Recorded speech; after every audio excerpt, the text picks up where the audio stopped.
Welcome back, everyone, from your lunch break. Welcome back to the committee and the advisors.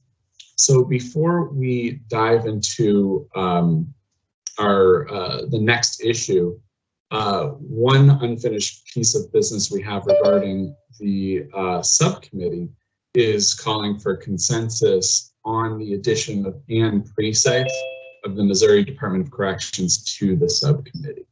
So at this stage, I will ask for that vote. I do see, Michaela, you have a comment? Yeah, just because before the break, when I asked, I was told that this would go to subcommittee for them to vote her in. And so I'm just a little concerned in the lack of clarity for what that protocol is within that subcommittee. And then just so that it's on the record that that subcommittee doesn't have that kind of like third-party facilitation that we have here. And if there's any way that we could either request that they do have that so that we have a consistency within protocols between the subcommittee and our main committee. So thank you, Michaela. Just a couple of points. One of the reasons why that you will be voting on this is because the subcommittee doesn't have the ability, that voting power, to add subcommittee members. So to the extent there was an inconsistency, please proceed with the this in terms of this vote rather than the subcommittee having its own vote. Okay. In terms of your second point, we will, we'll certainly discuss that further. Okay. Excellent. So at this stage, I'll call for, I see Michaela, your alternate will take this vote. Okay, and if you could, and I know this is, okay, thank you, Stan, I appreciate that. Yeah, if you could note who your alternate is when you're substituting, that would be great. So I'd like to see, take a consensus check on the inclusion of Ann Precythe on the subcommittee.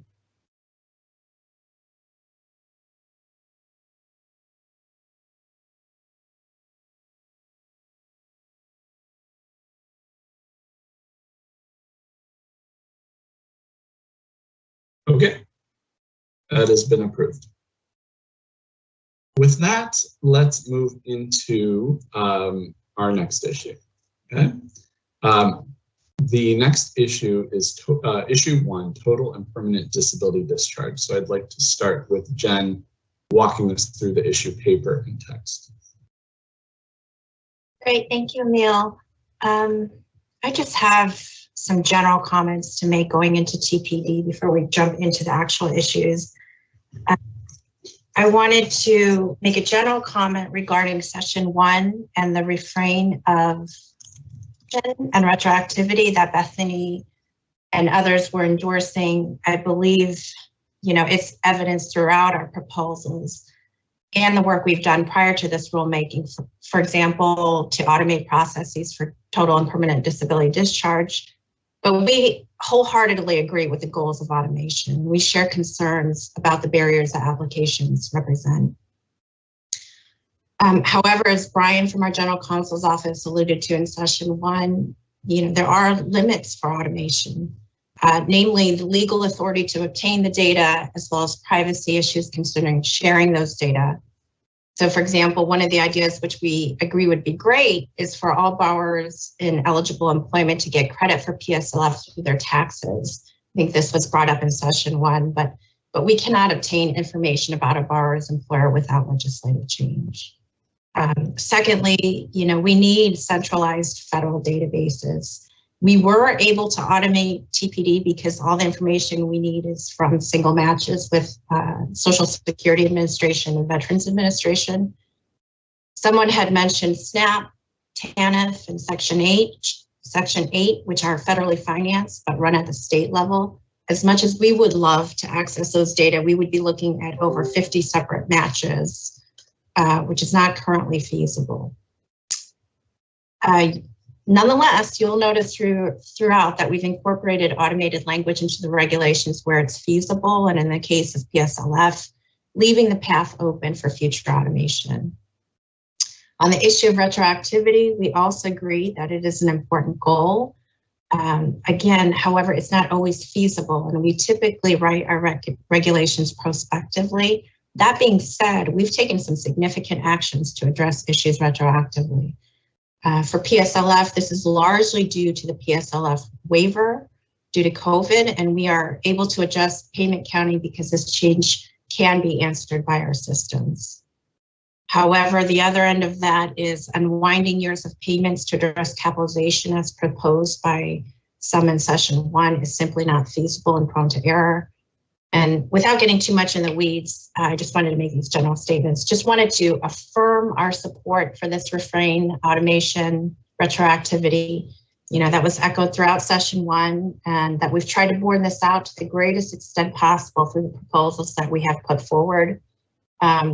But we also wanted to acknowledge the very real legal and administrative barriers that we face in implementing it. So with that being said, I can now move on to total and permanent disability discharge. I believe we had a very fruitful discussion on this issue at the table during session 1. We did have proposed regulatory text at that time. And I believe both Bethany, John, and Josh shared some thoughts and provided some helpful feedback on the proposed language.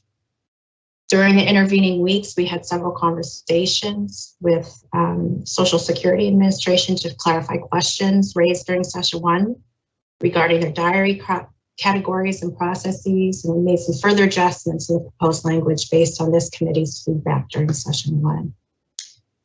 So if we could pull up the text, I don't know if Vanessa Gomez or someone on staff could pull up, thank you, the proposed language, thank you.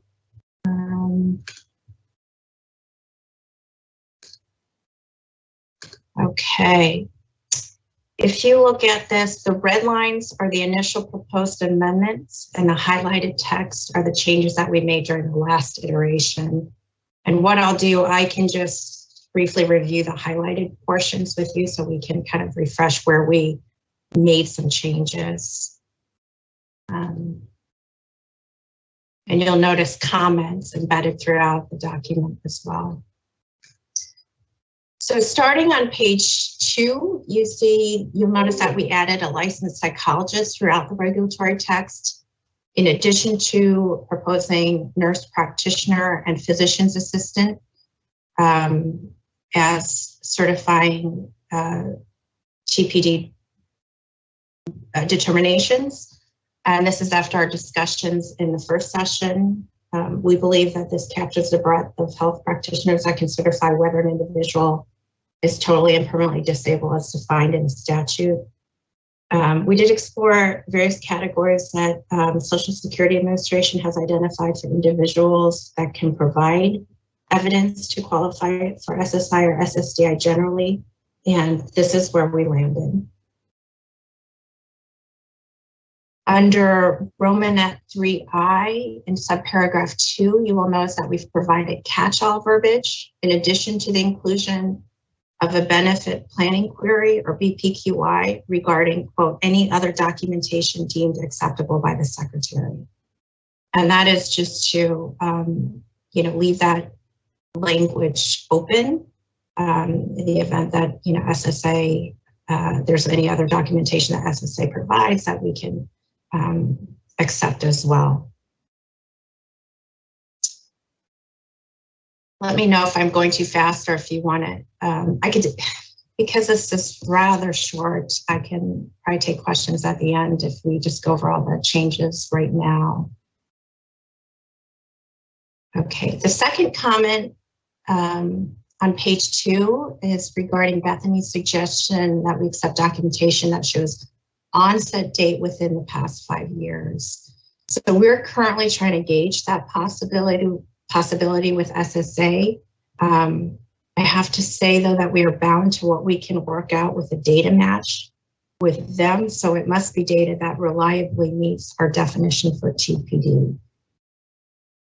So in with respect to those categories, we're staying with the categories that we proposed during session 1.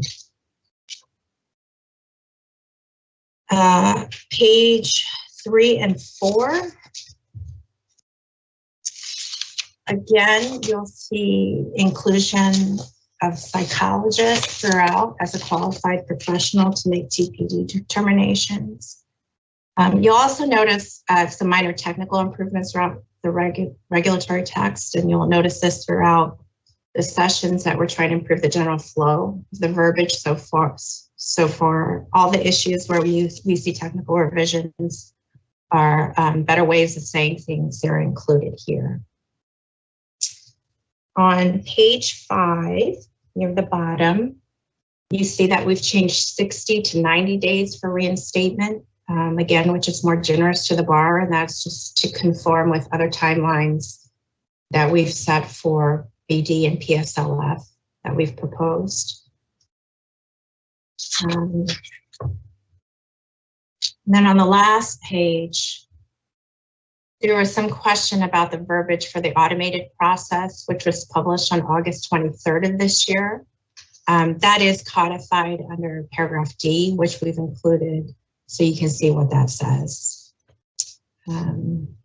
Also, we had proposed,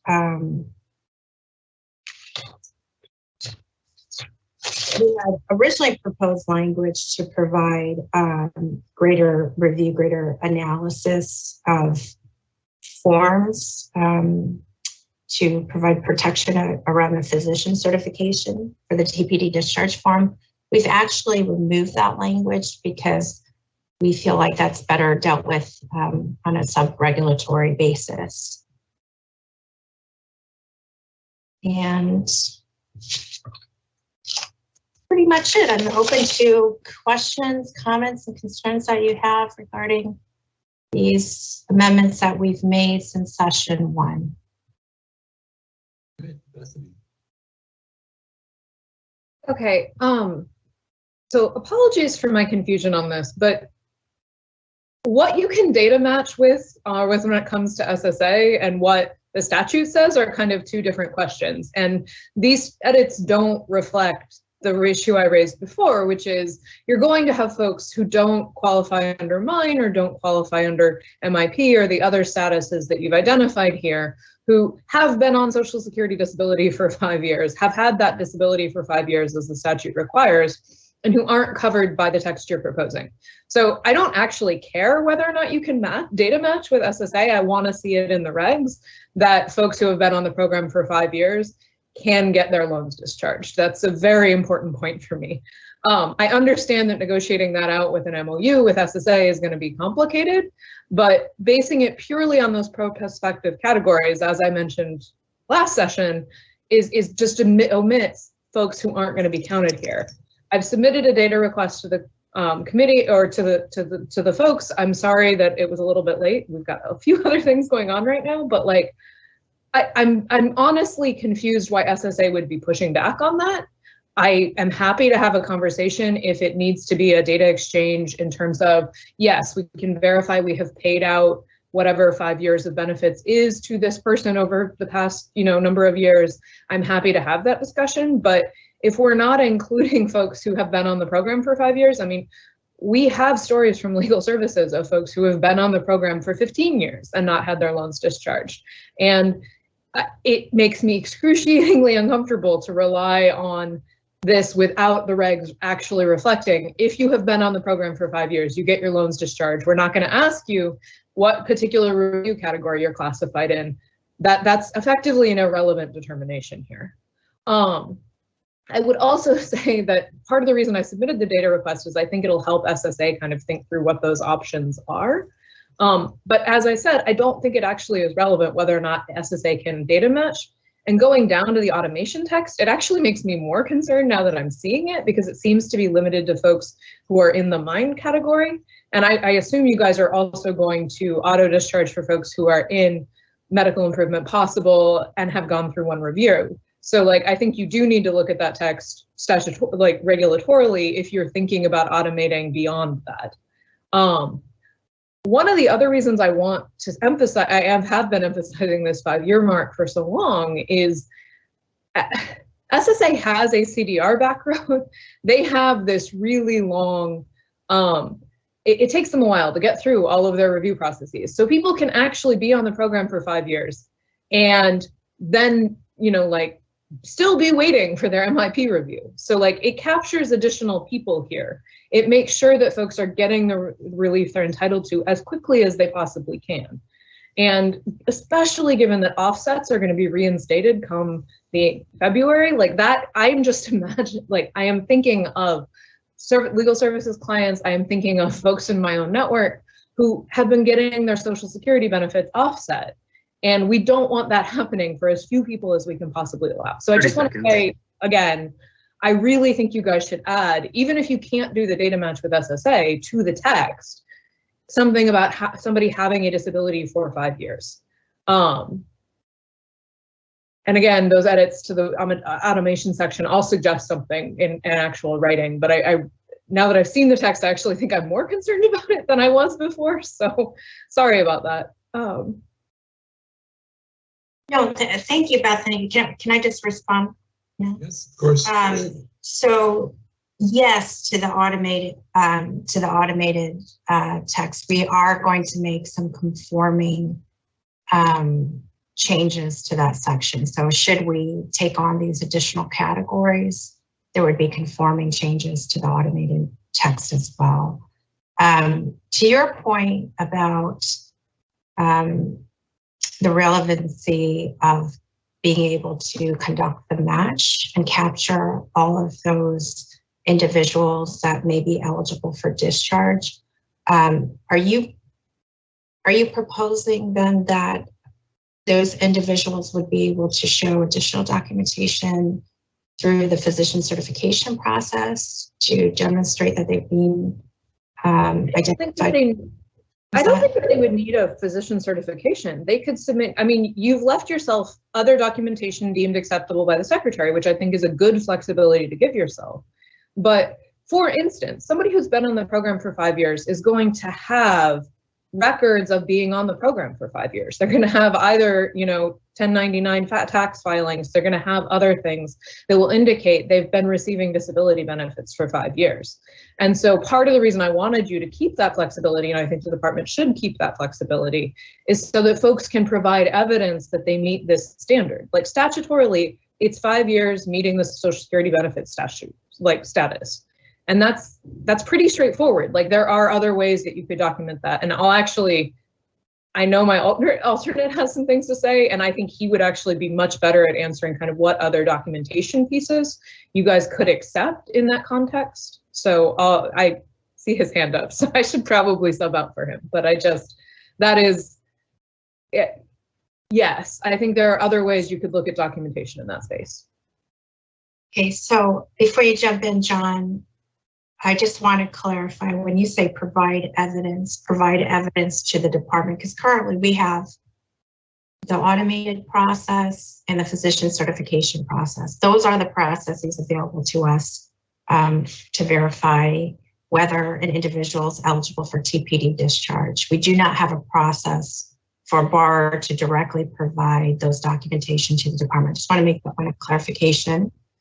We are exploring it on the automation front firstly, and that's why to the extent that we can capture with SSA these eligible categories and automate them through a data match, that is our goal here. So that is why we're starting there. That's a starting point for us.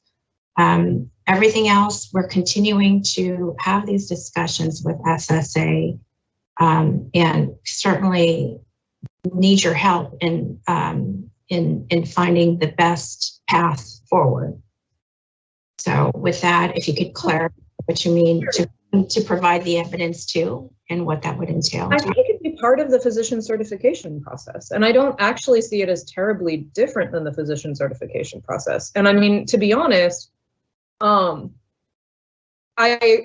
make a very good point. I hadn't realized that we didn't have a process in place where folks could be providing that. But right now, when you file a physician certification, the physician's signing off on it. That doesn't mean that in addition to that, folks couldn't provide other documentation. I mean, actually, no, let me back up. How do people currently send you their benefits planning queries? Because they have to at this point. Persis probably can answer this question, but like, you know, nowadays, if your data match misses folks who are mine eligible or who are, you know, otherwise qualified, you can follow up with the department with other paper. And so to my mind, like, you can go get a benefits query, you can submit that as part of the physician certification process. That was at least, I think, my understanding there. I'm going to shut up and let Persis talk because she's probably got a better answer for this than I do. All right, go ahead, Persis. Thank you. Yeah, so I do want to speak to that really quickly because prior to the department implementing the data match with the Social Security, in fact, well, and currently still, borrowers can submit the BPQI in order to show that they have the Social Security MINE category. And certainly when the last time the department re-regulated the TPD rules, that this category didn't exist. And so the department, through that rulemaking, created this process, and it seems that they could do that again in this case. But I do want to support the need for why we need to have this 5-year process. And if I can, I'd just like to read the statement of a borrower that one of our legal aid partners represents. So he says, my name is Alexander, and I'll omit his last name. I am 73 years old and a refugee from Russia. In 2019, my Social Security pension was reduced to repay my student loans. I want to tell you what a struggle it was to stop the Department of Education from garnishing it. In 1990, I came to the United States because of religious persecution.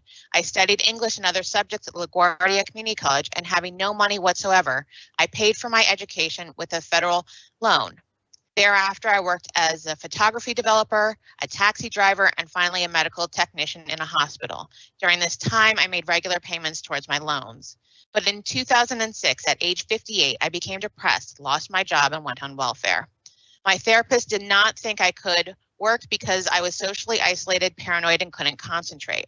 When I applied for Social Security disability, I was denied. I continued to fight for my Social Security disability benefits in court. In 2018, when I was 70 years old, a judge decided that I had been continuously disabled since 2006. My benefits thereafter were $878 a month. A few months after getting my regular Social Security payments, the Department of Education offset $54 from them each month. This caused a huge hardship because living in New York City is super expensive. I sent the judge's decision that I had been disabled since 2006 to the Department of Education. It told me that the proof wasn't good enough to prove I was currently disabled and that my doctor needed to fill out the form, but my doctor was unwilling to do so, saying I was just old, not disabled. Not knowing what to do, I found a free lawyer. He helped me file a hardship application instead. This meant showing I was poor with bills and expenses, etc. Only then did the Department of Education agree to restore my Social Security to its full amount, but that was just for a year. So now I have to redo all the paperwork, otherwise my Social Security check will be reduced again in February 2022. This bureaucracy is exhausting, unfair, and something I expect in Russia, not the United States. A federal Social Security judge already said I was disabled continuously since 2006. Why can't I use that decision? Why doesn't one part of the government talk to the other to protect me? I am 73, depressed, and preoccupied with other problems other than my student loans. I would not have even known that I had to refile all this paperwork if it had not been for my lawyer reminding me. Thank you for consideration of these comments. Thank you.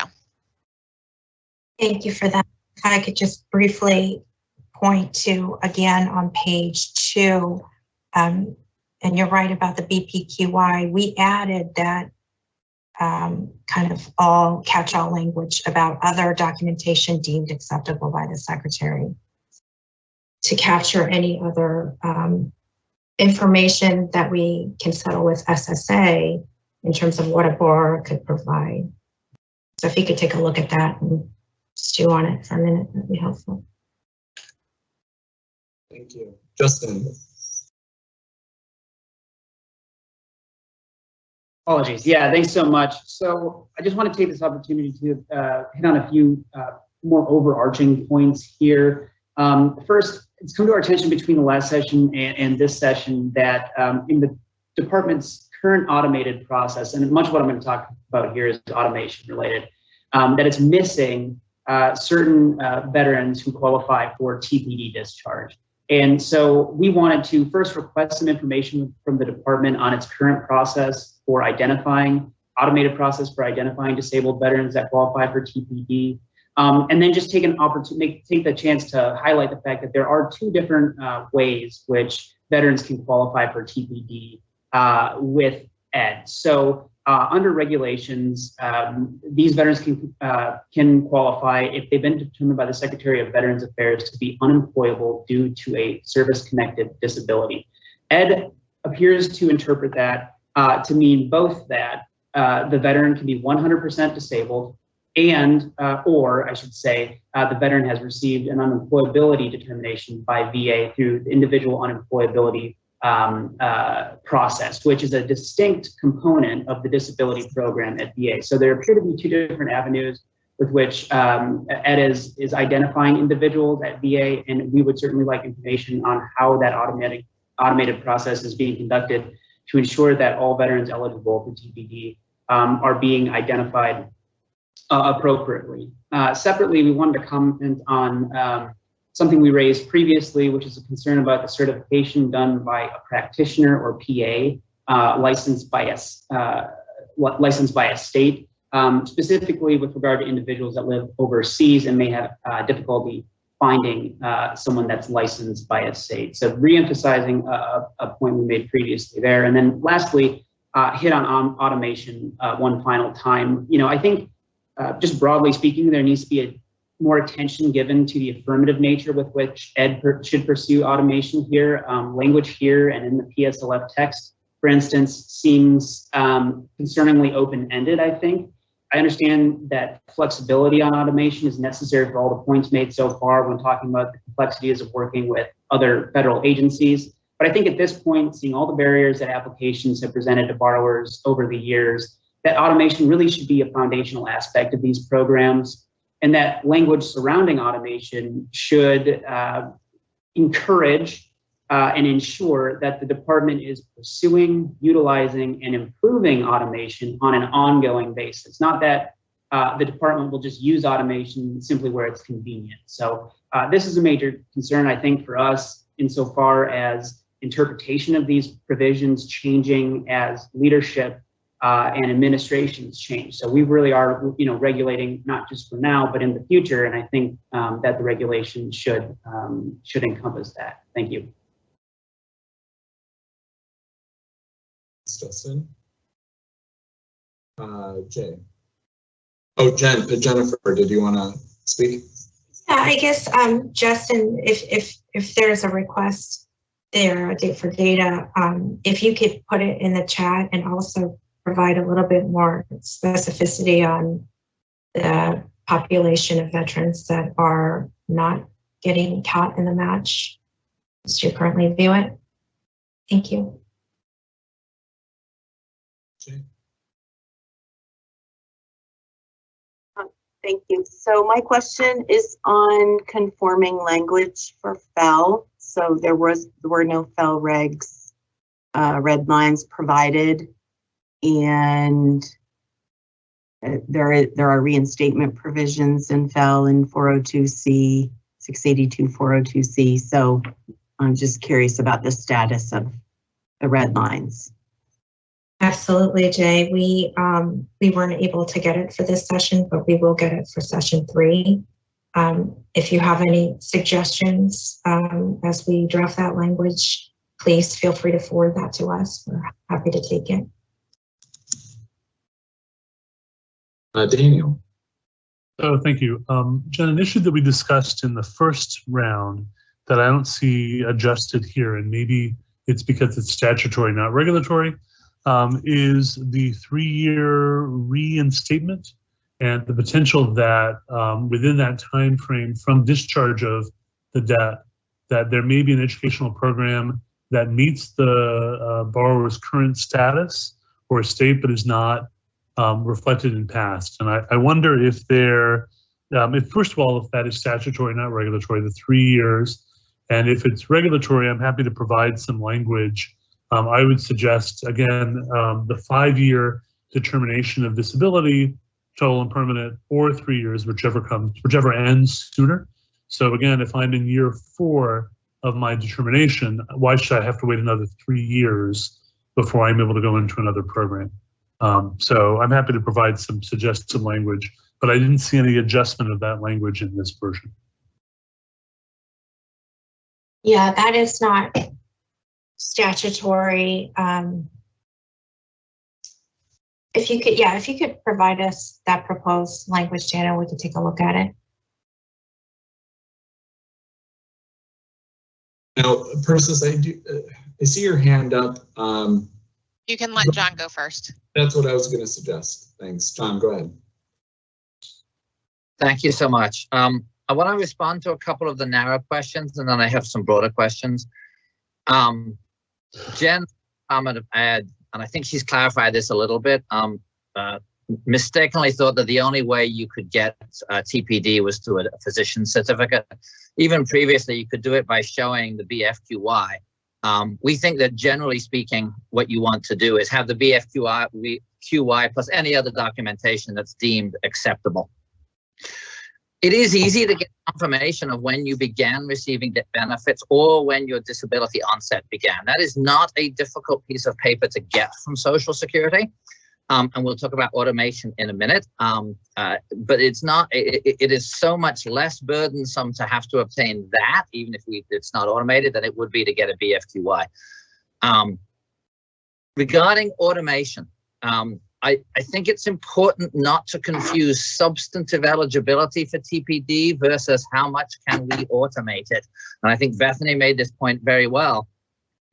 Our biggest concern as we sit here this afternoon is with the substantive definition of who is considered eligible for TPD without having to go through the extremely burdensome process of getting a physician certificate. And now I want to just talk about what the department has done in that. I am profoundly disappointed and stunned that the department has chosen to exclude from the definition of those eligible for a TP discharge probably the single largest group of eligible Social Security recipients. That is all of those individuals who have an onset date of at least 5 years before their applications for TPD discharge. These individuals unquestionably, without a doubt, meet the statutory definition of disability. Such an exclusion of these individuals has no basis in law and policy. It is misguided and cruel, and I thought we were done with cruel actions. The statute defines disability as one that prevents substantial work and has lasted or is expected to last 60 months or result in death. Credit to the department for putting in a way out for folks with a compassionate allowance, which is often folks who have terminal illnesses. The current regulation includes those individuals whose disability Social Security thinks will last 60 months. In other words, the mind category. This is a prospective view. We proposed inclusion of recipients whose disability onset date is 5 years old so that we know their disability has lasted for 60 months, the statutory standard. The department, in its failure to adopt this group, has excluded individuals whose disability is unquestionably within the meaning of the statute. They have provided no explanation for this exclusion. It is not social purview. The department has articulated nothing. I'm sorry, John, you're past time. That suggests individuals are not disabled. So I have to respond to that, because if there was an impression of exclusion here, that was not it. I think you're right. We need to not conflate the substantive categories and the automation. So we are aiming to capture all those categories through automation. We've added catch-all verbiage in addition to the BPQI about additional documentation that the secretary deems acceptable, so that we can capture those. We're still in conversation with SSA to be clear on what those documentation are, what those additional documentation, but there's no exclusion. We've included that language to encompass other forms of documentation, including documentation that may demonstrate that somebody has been disabled for meeting the statutory definition of 5 years. So our aim is to also capture those categories through automation. Again, that is our optimal goal here. So there has been no exclusion. In fact, we've added that language in to page 2 under Romanet 3I. So I just want to make sure that it's pretty catch-all language. So I want to make sure that folks are on board with that. But you're right, we don't want to conflate that. We are on board with it. We've added the compassion allowance process for those that are in the compassion allowance, those that are in MIP that have been renewed, and that will be captured optimally through the automation process. And everything else through the catch-all category.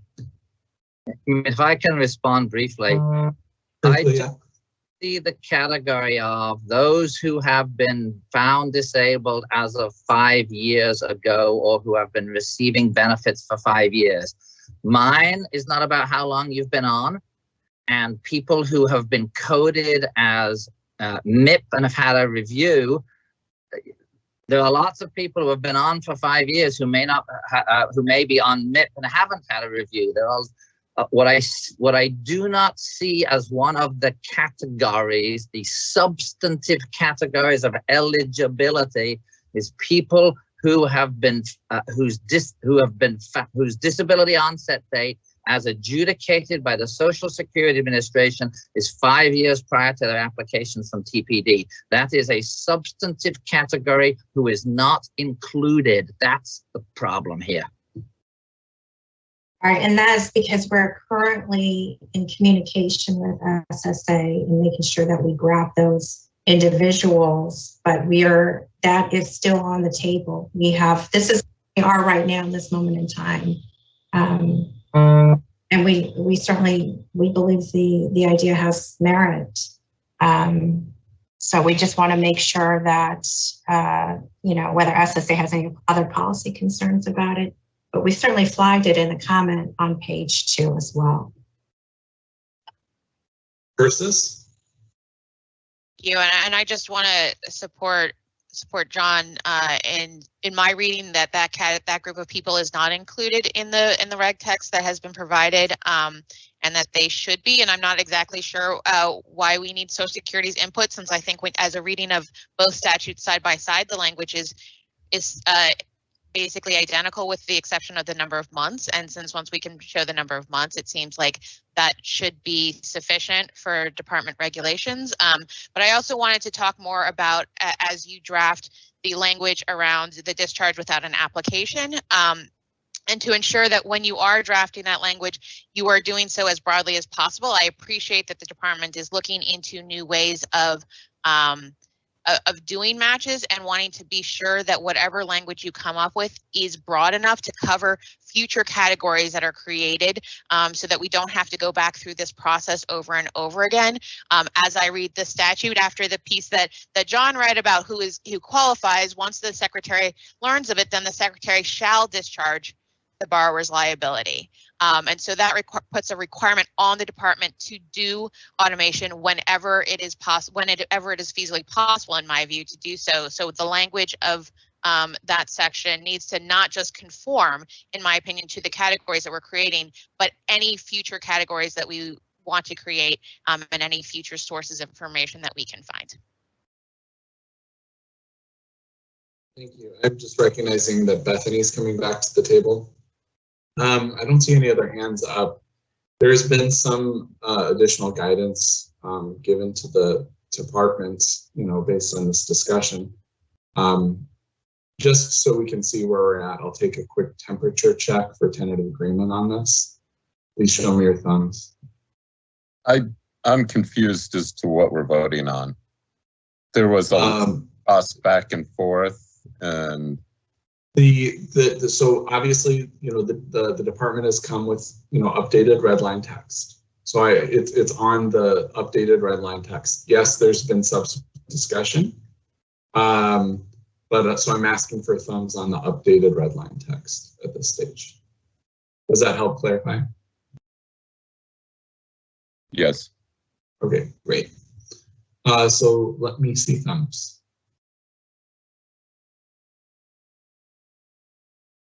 Okay. There are a number of you who are thumbs down who have already commented. If there are folks who have not commented yet who would like to succinctly state their objection, their strong reservation about it. So David, Joe, you also had your thumbs up but did not speak. So go ahead, David. Yeah, I thought there was just some substantive critiques offered, and you know, this is an area where my expertise is lacking, and so I just feel like we need more discussion and clarification on the points that were raised by Justin, Persis, Bethany, Jonathan, and others. So just, you know, I'm sure we'll get there, just not there yet, it doesn't seem like.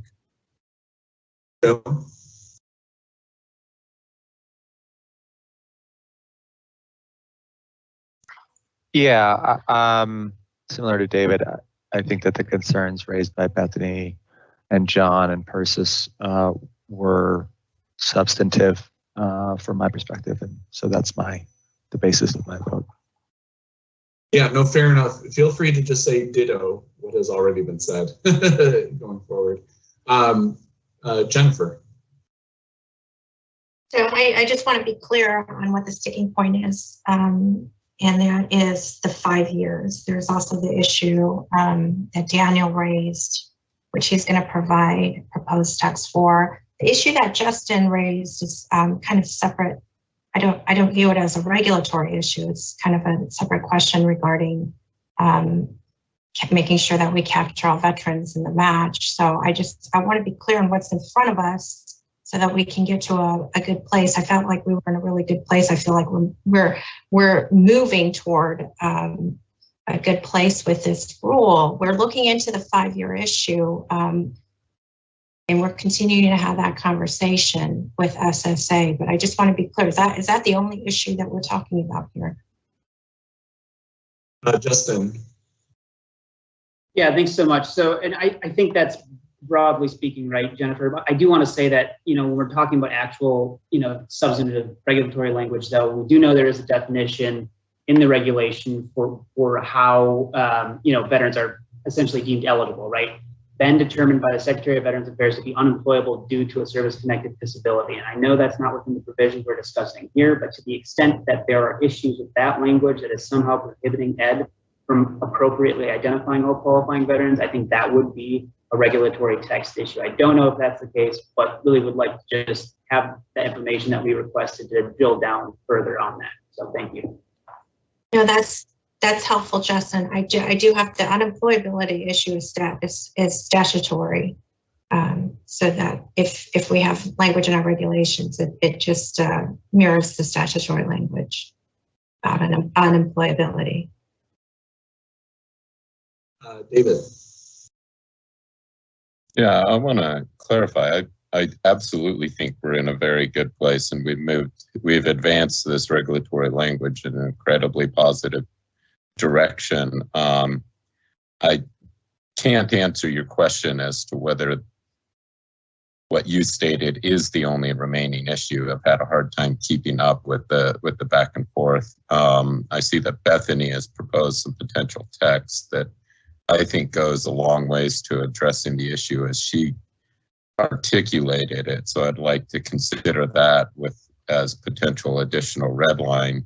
And if we can resolve this area, as far as my understanding, I think I'd feel pretty comfortable with it, but I would defer to the folks that are experts in this area before we took a vote.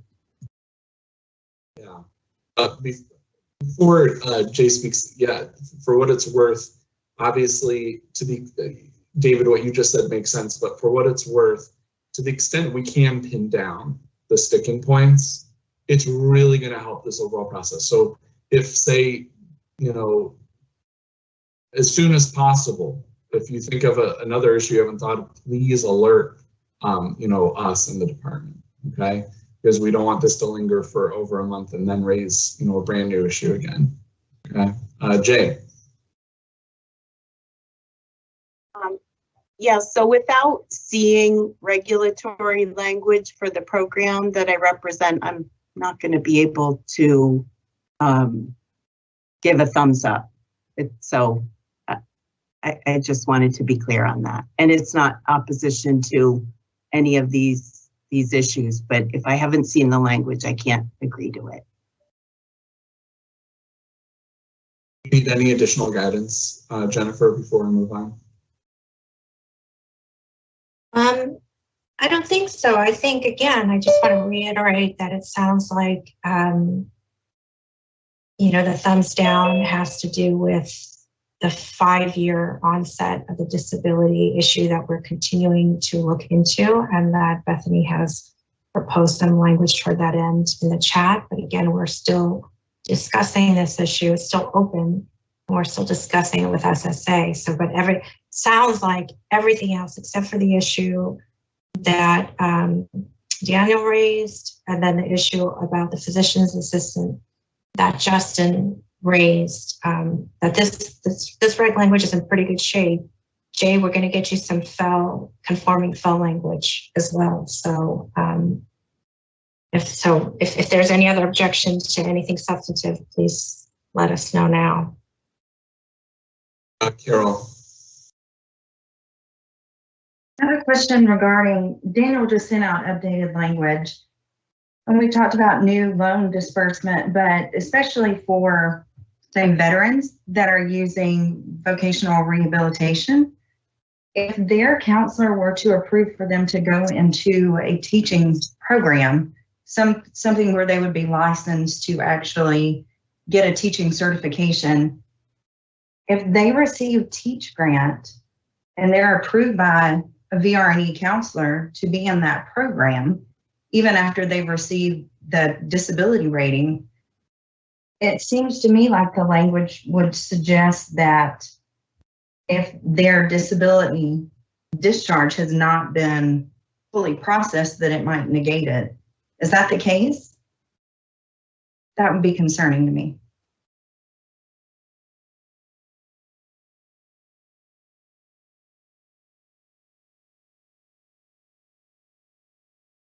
So if the department wants to look at that and get back, Carol, if you could write the question in the chat to make sure we don't lose track of it. Although I do see a couple of hands up who may be able to answer. Persis? Yeah, so this may be a clarification, but I believe that the reinstatement portion doesn't apply to the VA process, is my understanding, is that this is only for people who would use the TPD regs through either the doctor certification or the Social Security process, but the VA regs don't have any reinstatement requirements to them. That's correct. Can I just respond? I'm sorry, that the issue Carol brought up, though, is the Teach Grant piece, which is specifically listed. So a student who comes through with VA benefits who also takes Teach Grant would be impacted. So it's the Teach Grant specifically that does call back to the loan issue. So I second Carol's concern. Justin? Yeah, thanks. I was going to emphasize the point that Persis had made, but also the one that Daniel made. So I think really what's going on here is that the student would still be eligible for their Veteran Readiness and Employment benefits, but may be impacted insofar as something being reinstated to the extent that they're taking one of these Teach Grants, for instance. But recognize that that's only within certain periods of time as well. So thank you.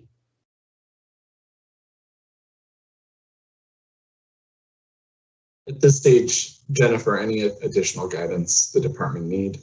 No, I just to be clear, though, the reinstatement provisions only apply to non-veterans.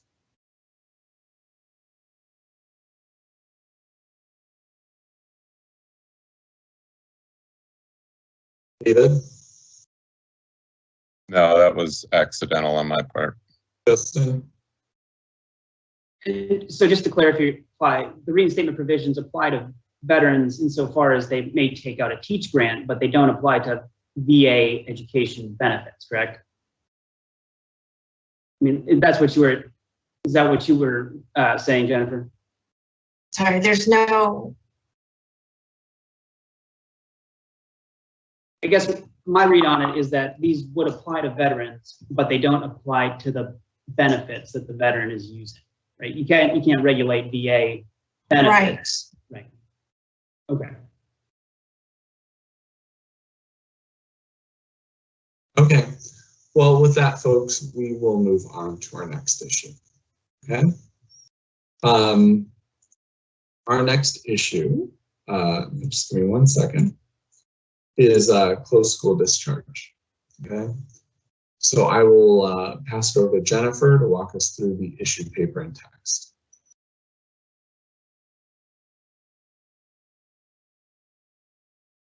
okay, great. I can get Vanessa to cue the closed school discharge proposed language. 1 second here.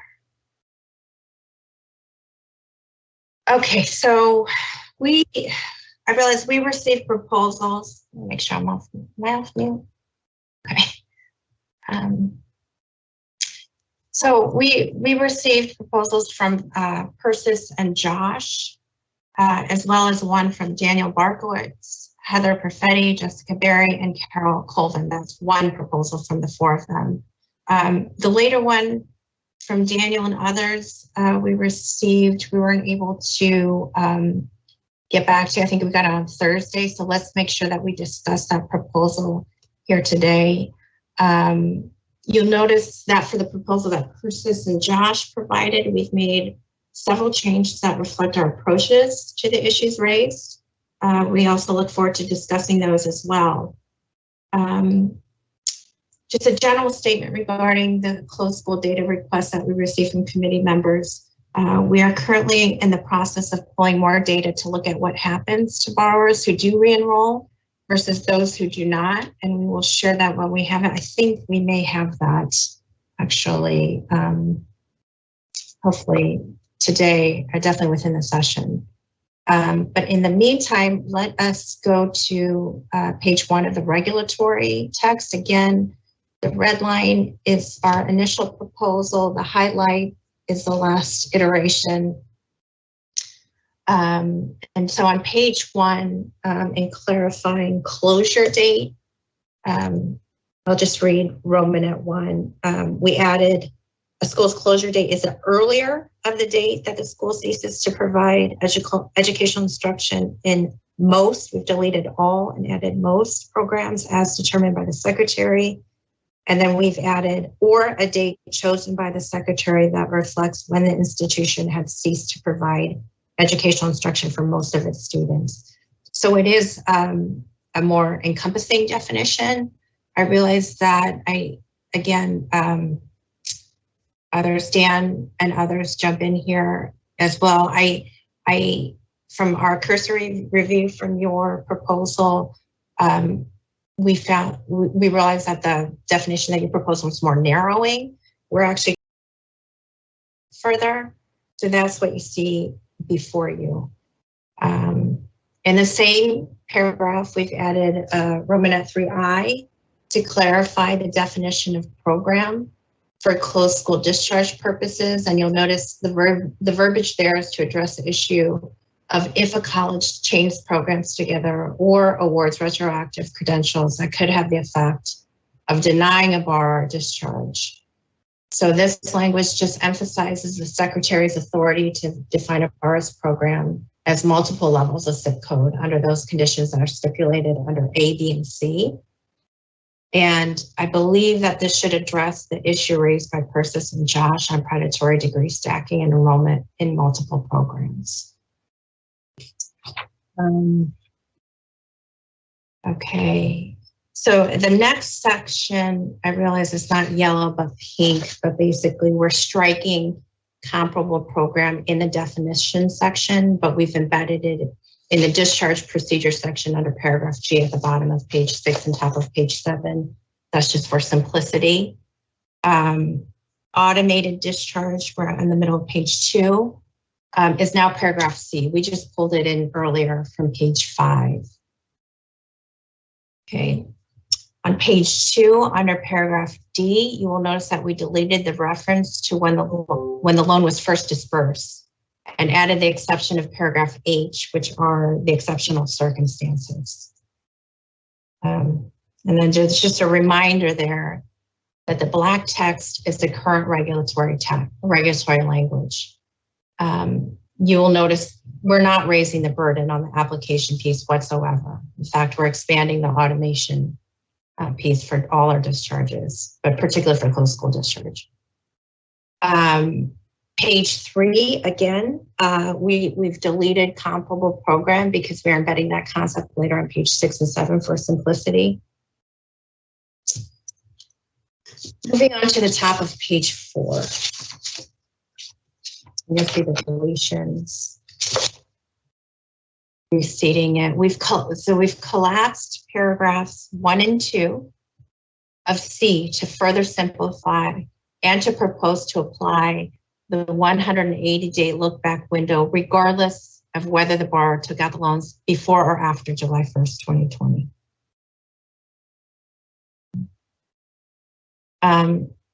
In session 1, someone had raised extending the window to 270 days. We're currently conducting the data analysis to understand the difference between 180 and 270 days. And we're not quite ready to share that today, but we'll loop back with you. Page 5, we've deleted the sentence regarding the applicability of the discharge procedures for loans dispersed before July 1st, 2020. And at the bottom, we've extended the resumption of payment timeframe to 90 days from 60 days, again, to be consistent across all our programs.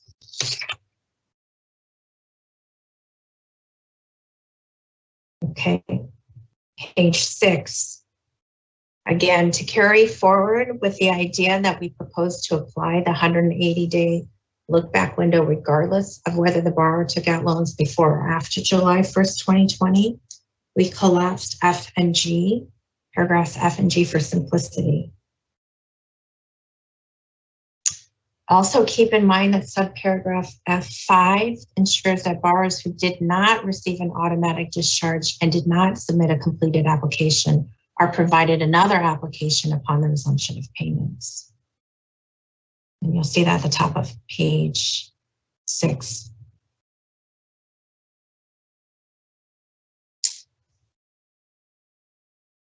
Page 7. I just want to bring your attention to the concept of re-enrollment and comparable program. I realize there were a lot of questions about this last time. I want to be sure I accurately convey the department's position. It's been our longstanding interpretation of the statute that the borrower is only eligible for closed school discharge if they are unable to complete the program. That's what the statute says. Therefore, we've always relied on the concept of re-enrollment and completion of a comparable program when it comes to closed school discharge. However, over the years, our ability to identify which borrowers qualify for automatic discharge have improved. And we're proposing to further expand that universe for automatic discharges by capturing all borrowers who did not re-enroll in a comparable program. So just to review, and this was the questions that we had about, oh, what data did you have that you didn't have prior to 2016? Well, here it is. So prior to 2016, the department historically required an application for closed school discharge in order to receive an attestation from the borrower that they did not transfer their credits. Again, and this is based on the statutory interpretation regarding a borrower's eligibility and being unable to complete their program. However, in 2016, as a result of improvements in administrative data that was provided to us, the department was able to automatically discharge loans for any borrower who did not subsequently re-enroll in an institution. Okay, now we're further proposing to expand that universe by capturing all borrowers who did not enroll in a comparable program. So we're able to expand that universe even further. And you know, someone asked during session one why we could not do this for borrowers prior to 2014. And again, that's because we only started collecting program and study information in 2014. But now we have additional data points, and beginning in 2019, we can expand the universe of eligibility for automatic discharge even further from 2019 data for those that re-enrolled even in a comparable program, so long as they did not complete a teach out at the original institution. So now that we have that teach out data available to us, we can further expand it. So I just want to underscore that these are all significant expansions for automatic discharge since 2016. I realize there were a lot of questions about this regarding the data points that we have available to us. But over the years, given the finer data points, we were able to propose to expand automatic discharge for closed school discharge based on information that we now have regarding completing a teach out. Again, we're currently conducting the data analysis to look at how outcomes vary for borrowers who re-enrolled and those who did not, and we will share that when it is ready. Finally, the last issue on closed school discharge proposed language are the 3 additions we made on the bottom of page 7, and that's paragraphs 8 through 10. 8 is a discontinuance of a significant share of its academic programs. 9 is when a school permanently closes all or most of its ground-based locations while maintaining online programs. And 10 is the addition of HCM2. So I believe, again, Persis and Josh suggested adding heightened cash monitoring. We believe that HCM1 is too broad, which while HCM2 may be indicative of significant problems at an institution. We also wanted to get feedback on the other suggestion from legal aid folks regarding judgments against the school. We already have the proposed language under paragraph 5, which is a finding by a state or federal government agency. And we're wondering what would be covered in your suggestion that is not currently captured in the proposed language under 5. And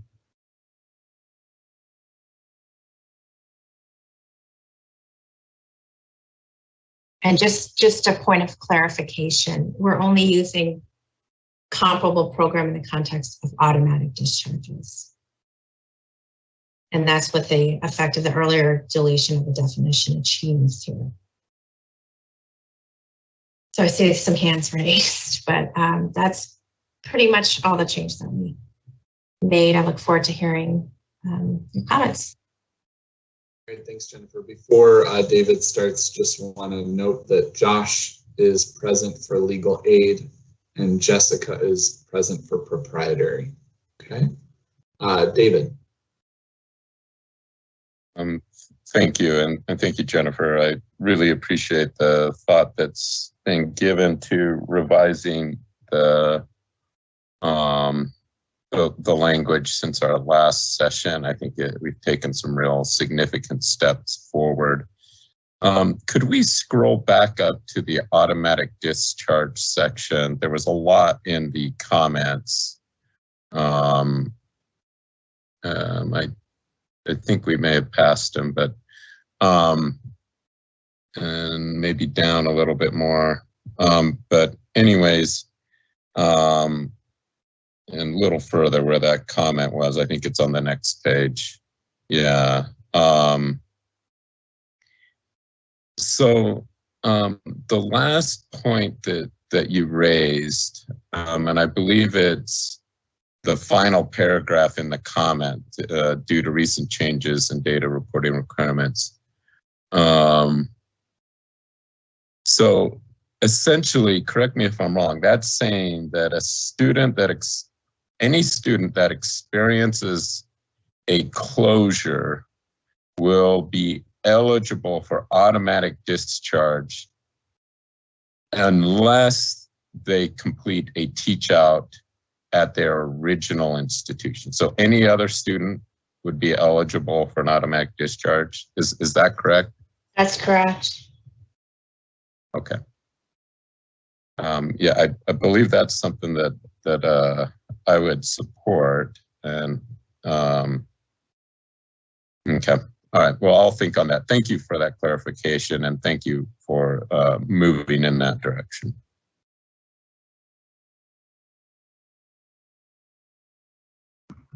Thank you. Dixie. Yeah, I asked this the first session, and I don't see it anywhere in my notes, so I was just going to ask again, just a clarifying question about what the Department of Education considers a like a comparable program for students to transfer into. I know that it says like at the same level, but in other sections it says the same thing, but is there an actual working definition that the department uses, or is there like statute on that or something like that? Just for me to understand.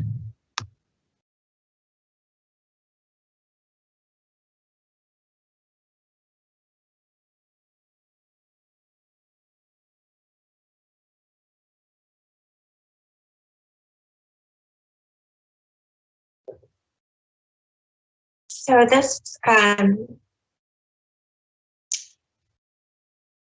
this is addressed new language on page 1 under program. When we say program, the credential defined by the level and zip code in which the student is enrolled. That is a program, and then when we define it as, yeah, the zip code and level. And then later, it's encompassed in the teach out. The teach out is a comparable program.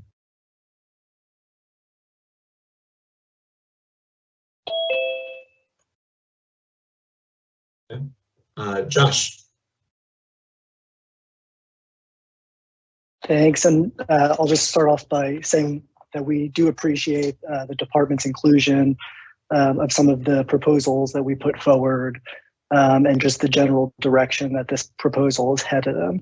I have comments on a number of different areas, but I think where I'll start on this round is in the automatic discharge provision as compared to the discharge provision with an application. So if I'm understanding this correctly, any borrower, regardless of when they attended a school, if it closed after 1986, if they submit an application, they would be eligible for a discharge if they didn't attend a teach out program. What I don't, while I recognize the department's data concerns, what I still struggle with is how borrowers, particularly those who attended a school that closed before 2014, are only entitled to an automatic discharge if they re-enrolled, if they somehow, if they meet essentially a heightened standard there, that they didn't, essentially if they re-enrolled, they're not entitled to an automatic discharge at all if they attended before 2014. And to my mind, those are still the borrowers that we should be taking the largest steps for. Those are the borrowers who are least likely to know of their right to closed school discharge relief and who have been saddled with debt for the longest.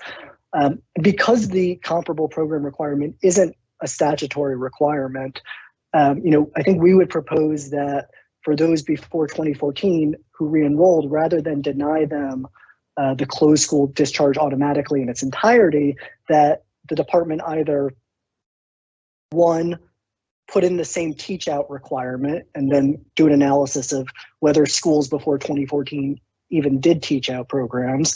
And I suspect that the vast majority of them did not. Or two, just automatically discharge those loans. Because again, the comparable program requirement is not statutory, and it's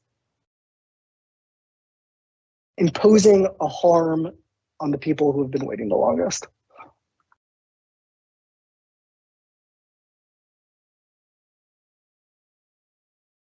Jennifer, do you have a comment? Yeah, again, the barrier there, as I just laid it out, is we didn't have this data available to make those. We're getting more data available now by program. The teach it. We don't have the teach out data available to us prior to 2014. So that is why we can't make them eligible for auto discharge. But I understand your point. Your point is, why can't we just apply it across the board? And again, I would say that the comparable program, the concept of comparable program, does come from the statute, and that's been a longstanding interpretation on whether a student is able to complete their program. So isn't, just a quick follow-up question, isn't it Ed's interpretation of the statute? Because I don't actually, I don't see language in my read of the statute doesn't have that comparable program requirement automatically in there. And I don't know, to my mind, the interpretation, since it's not mandated by the statute, just doesn't recognize the inherent harms that exist when a school closes, even if someone does re-enroll. The psychological impact of the closure, the loss of an alumni network, the fact that someone's transcript is going to reflect the fact that their school closed, even if they did go on to finish another program. And so I would strongly urge Ed to reconsider that interpretation just generally, and to put in here an automatic discharge across the board for those pre-2014. I understand your point. I just, again, they would still be eligible for discharge, just not automatic discharge. They would still get their loans discharged. They'd have to submit an application. Thank you. Folks, please keep your hands up. We are going to take a break, so don't put your hands down. When we take a break, keep your hands raised in the order that you've raised them, okay? We are at 2:17. We're gonna round a little up. We'll come back in our seats ready to go at 2:30 Eastern, okay? We'll see you then.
All right, welcome back everyone from the break. We were in the middle of our closed school discharge discussion. Let's pick it up from where we left off. Jessica.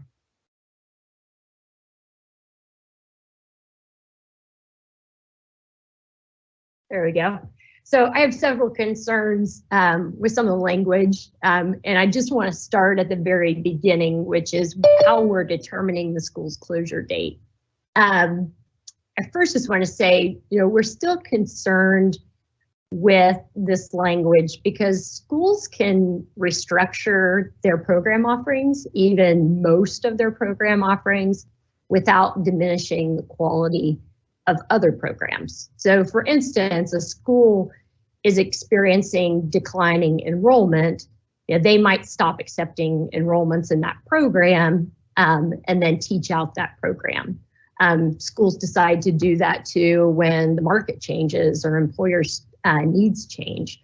And that could lead to a school teaching out even a majority of their programs over time. So if we're using this as a determination for the look back period, it could significantly increase the look back period to a time that was well before the school was even considering the thought of closing. So we have some concerns with this. I did want to bring up, though, I know Jen mentioned that we, and when I say we, I mean Daniel, Heather, Carol, and I put together some language as an alternative to this that would focus the closure date on the time the school either lost accreditation or lost their state licensing, which we thought was more concrete. And please, Jennifer, Heather or Daniel, please jump in at any time if you have other thoughts. And also, our language also included some exclusions. And the reason why we included those exclusions too, I would love to go through. I don't know if this is the right time to do that. I don't know if Jennifer, you mentioned that we would have time to go over those proposals.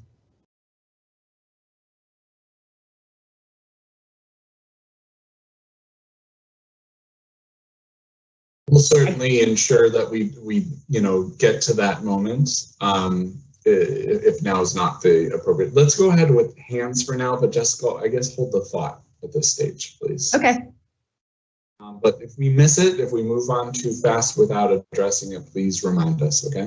Okay. Joe.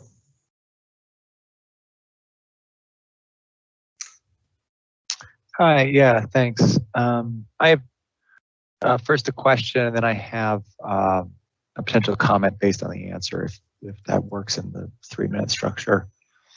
And the question is for Jennifer or any colleague that she chooses to pass it off to. I want to go back to the same section that Jessica was talking about, very beginning, determination of the school's closure date. And I wondered if a department representative could just talk through the reasoning for the changes there.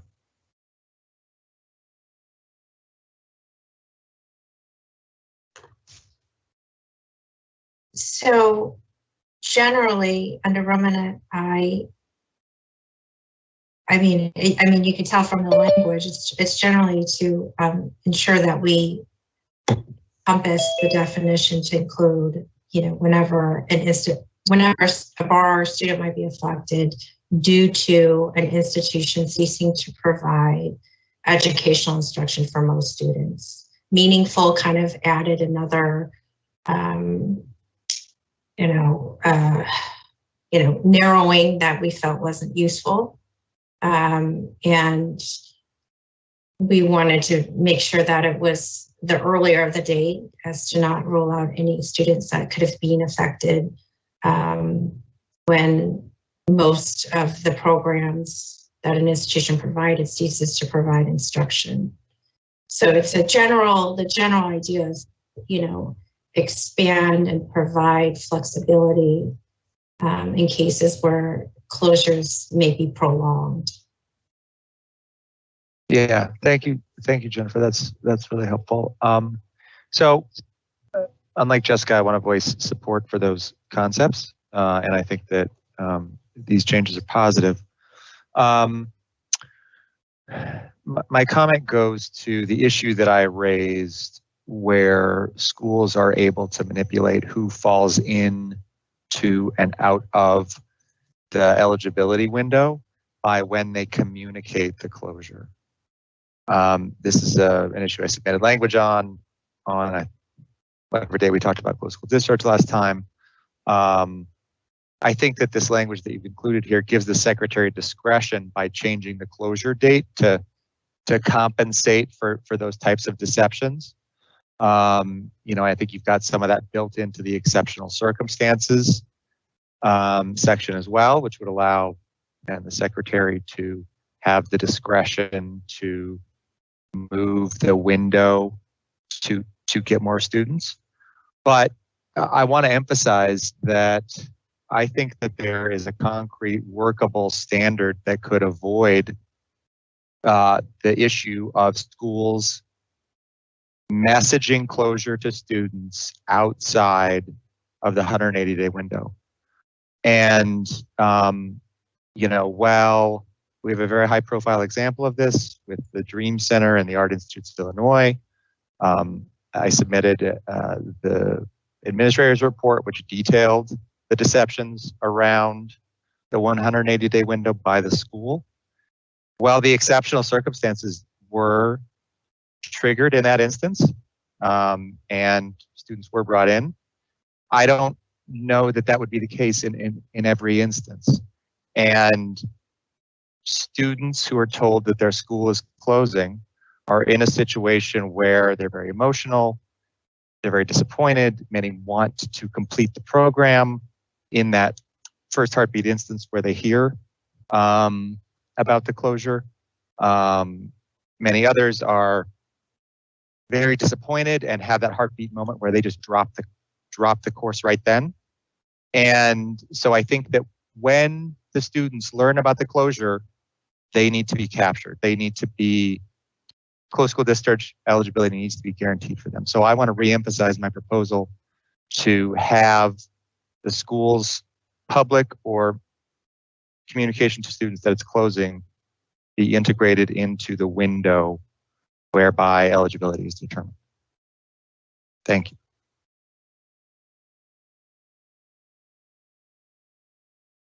David. Yeah, first I'll say definite +1 to what Joe articulated. That's absolutely what we've heard from our members, who often are the ones left holding the bag in the event of closure and dealing with the implications of trying to find a home for students, helping them process their applications for loan discharge, et cetera. And so a clear cut of the date that it is communicated to the students. And I think that's potentially different than when it's communicated, quote, publicly. And so the communication to the students would be what the state higher ed agencies would like to see implemented. And I feel like, again, I feel like the department has taken steps to improve the language even beyond what they had provided previously. I'll reiterate what I had said last time, which is we need to recognize harm to students, and every student that experiences a closure is harmed.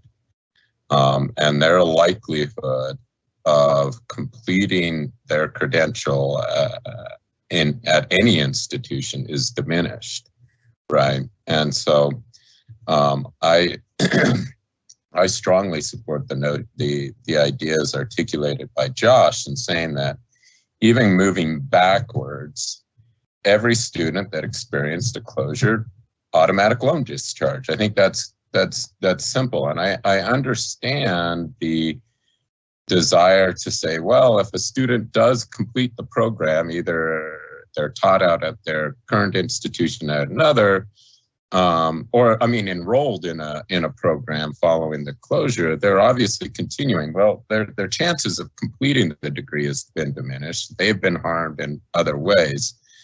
And so I realize it'll be more expensive, and not hugely more expensive to just discharge all their loans automatically, but I think it's the right thing to do. And I realize that we've been presented with a counter argument that, well, they can apply for a discharge. Well, that's adding an extra burden, an administrative burden, and I think students rightly have reason to question whether their loan will be discharged if they file an application.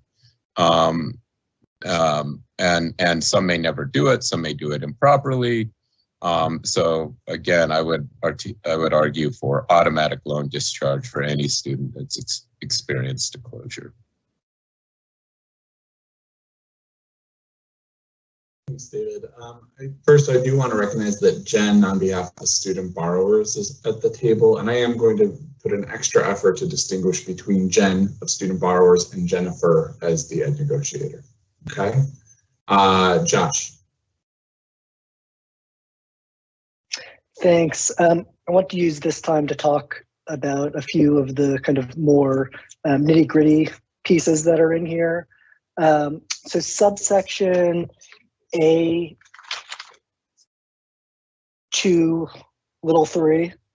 So really appreciate that the department has put in a definition for stacking programs. I guess I have one concern and one question. My concern is that the department has made it discretionary rather than just define the term program to encompass the stacking program.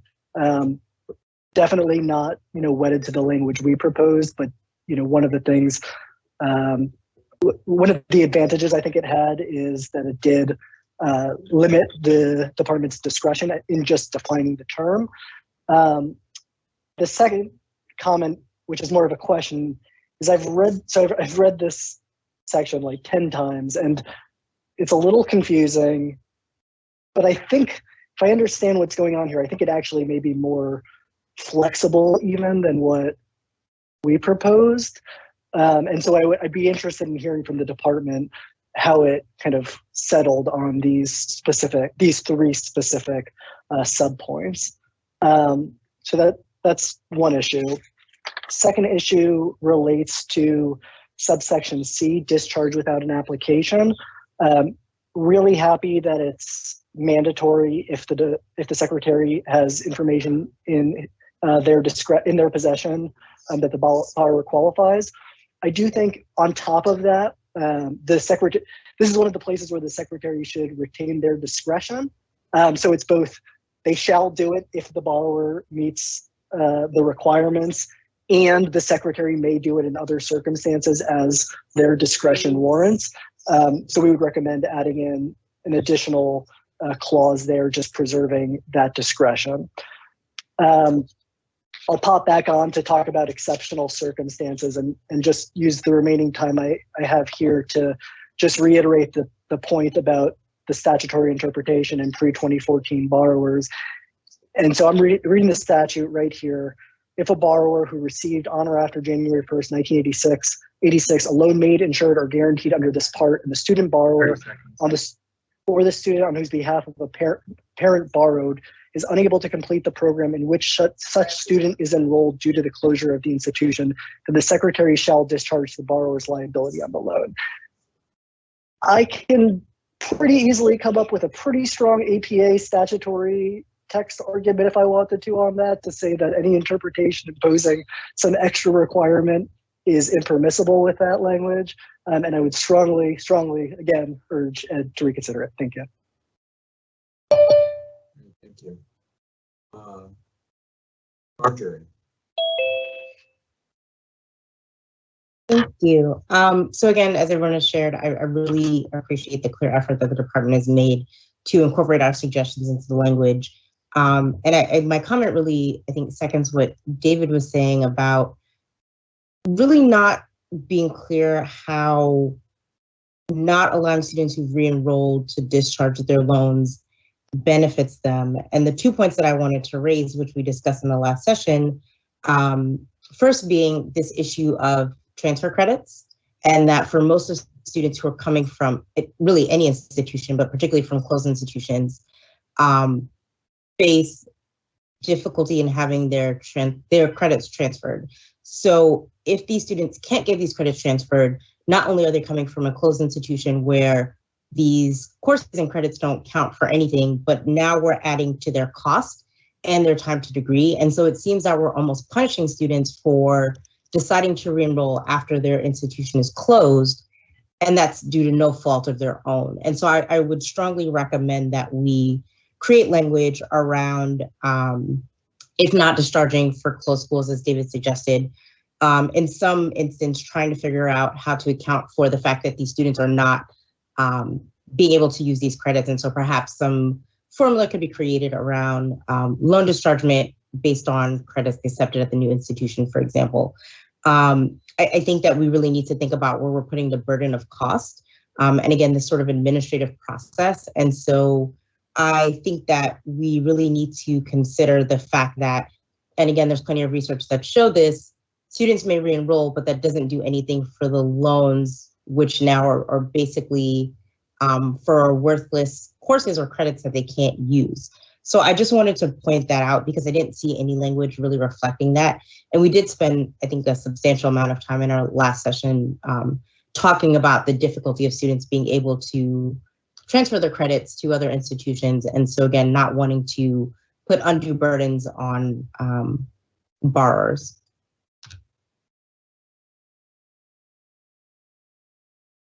Thanks, Marjorie. Heather.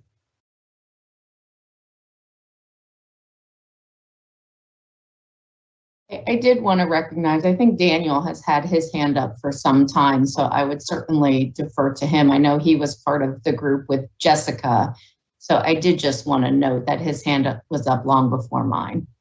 Thanks, Heather. I'll wait. You're good. I appreciate the recognition, though.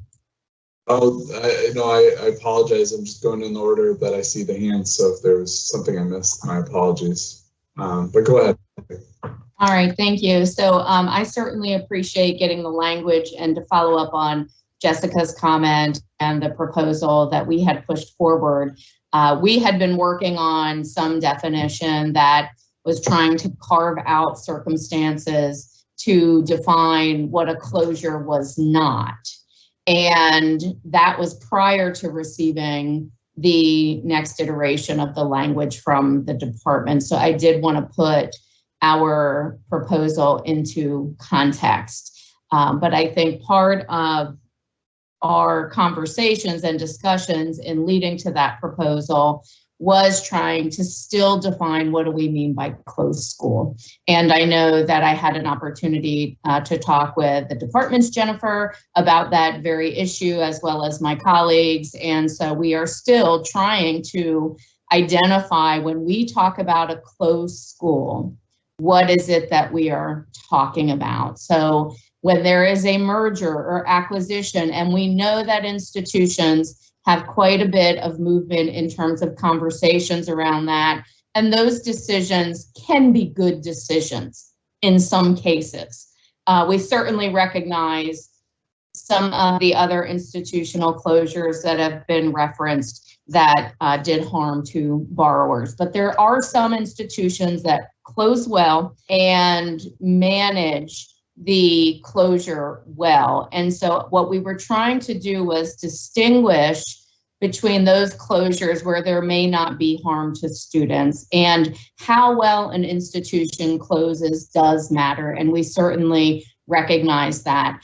In those planned closures, institutions are required to identify and provide information about how students' credits will transfer to partner institutions, or in some cases, the institution is teaching out all of their students as part of the closure. So there's no interruption in their academic journey with that particular institution. Not to diminish other collateral kinds of impacts when an institution closes, but there are ways that institutions have closed well. So I did just want to add that comment. I'm sure Daniel will follow up on it. I do have some other comments, particularly about the credential stacking. So when we're through this piece of the discussion, I'd like to circle back to the credential stacking only because so many institutions are utilizing that as an innovative offering to their students who can build credentials prior to graduation. I know in the other category, it is about students not being informed, not being told, not understanding that they were enrolling in a lower credential program. So I think that's a separate issue, but I did want to make sure that institutions who are offering these innovative credentials are not harmed in this process as well, because students are benefiting from the stackable credentials. Thank you, Heather. Daniel, you're next on my screen, at least. Thank you, Heather, and thank you, Neil. So first of all, Jennifer from FSA, I appreciate the fact that you have taught me a new word, the word Romanet. That is not a word that I knew before this process. So in looking at the Romanet, I just wanted to give an example. I work for a public, primarily two-year institution with 7 different campuses. So under the current definition as proposed, if we were to close one of our campuses, as I read the guidance provided, that would be considered a closure, and every student at every point would be able to submit for closed school discharge. And I don't think that's the intention. So again, you know, I want to echo the comments that were made. The way this is written is overly broad. So I appreciate the distinction and the concern that Josh and others have raised about protecting students, and I'm concerned about the overly broad nature of the definition as written, and I'll expand. So, you know, and I'll use now the term Romanet. Romanet 1 refers to the school's closure date and then leads to Romanet 2 the definition of school. And, you know, again, at our campuses, we offer all or most of our programs at each campus. So based on how this is written, it's very hard to determine if, for example, we close campus location A, which might be 3 miles from campus location B, is that, you know, who is eligible for closed school discharge? Is it the entire population? Is it just those who attended campus A? The way the definition is written, it is not very clear, and I think is open to interpretation. And I don't think the intention would be to allow every student closed school discharge, when in fact the vast majority of the institution would remain open. So again, this speaks to the need, I think, for some further defined information about what represents a closed school, which is, again, going back to the language that Jessica, Heather, and I and others proposed as part of the conversation. Just a quick follow-up, Daniel, would generally all of the students in the example you provided would be taught out, right? They would be able to complete their program on a different campus. They would be eligible, yes, but I guess the question is the department's intention to then go through the analysis of all of those students and the potential teach out, or rather be specific about what is the definition of the closure? Right, I think right now it's on the back end. In other words, if they were taught out, then they wouldn't be eligible for automatic discharge. Right? Automatic, but they could conceivably apply for individual discharge. Conceivably, yes. Yeah, and again, that's my concern. So again, you know, we're a 70,000 student institution. So just thinking about the volume and how that would impact, again, not that we have intentions of closing a campus, but just in the hypothetical, that presents a huge, I think, logistical challenge for the department. Thank you. Jay. Thank you. Oh, sorry. So I don't know if the ordering is different on other people's computers. On my computer, at least, Jay is up next and then Jen. Okay. So let's go with Jay first and then Jen. I'll be brief. It's my same comment that we need FEL language in order to understand the impacts to our program. Thank you. Okay, Jen. For you, Jay. Next session. Jen, go ahead. Okay, so there's two things.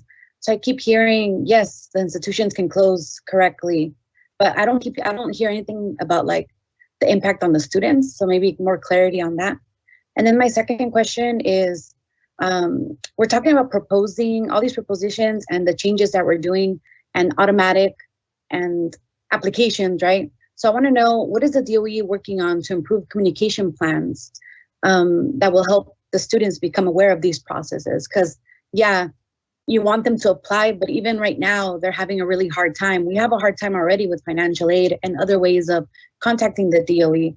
So I want to know if the DOE is going to have a way of improving those communications for those students. I guess we didn't really talk about that. Y'all just mentioned it, but I wanted, I guess, more clarity on that if possible, please.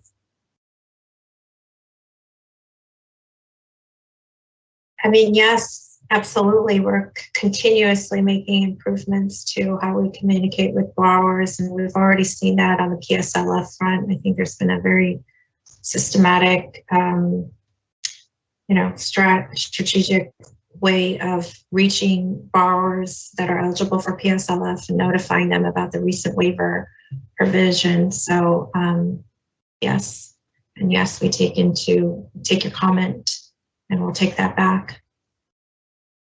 Thank you. Kayla. Yeah, I just wanted to acknowledge that I think that when we're making a distinction of when we're talking about automatic loan discharge and like folks who can apply, because technically anybody can apply for anything, right? Like, for example, I'm actually currently a part of a teach out program right now. My law school is going for an ABA accredited school to a Cal Bar. So I'll be a part of the last class that is an ABA accredited, right? And when this was being discussed, there was utter chaos within the students of this institution because we didn't know whether or not our school was closing. Like, we were going to show up one day and the school was going to be closed, right? Because that happens, especially because it's happened in Southern California before.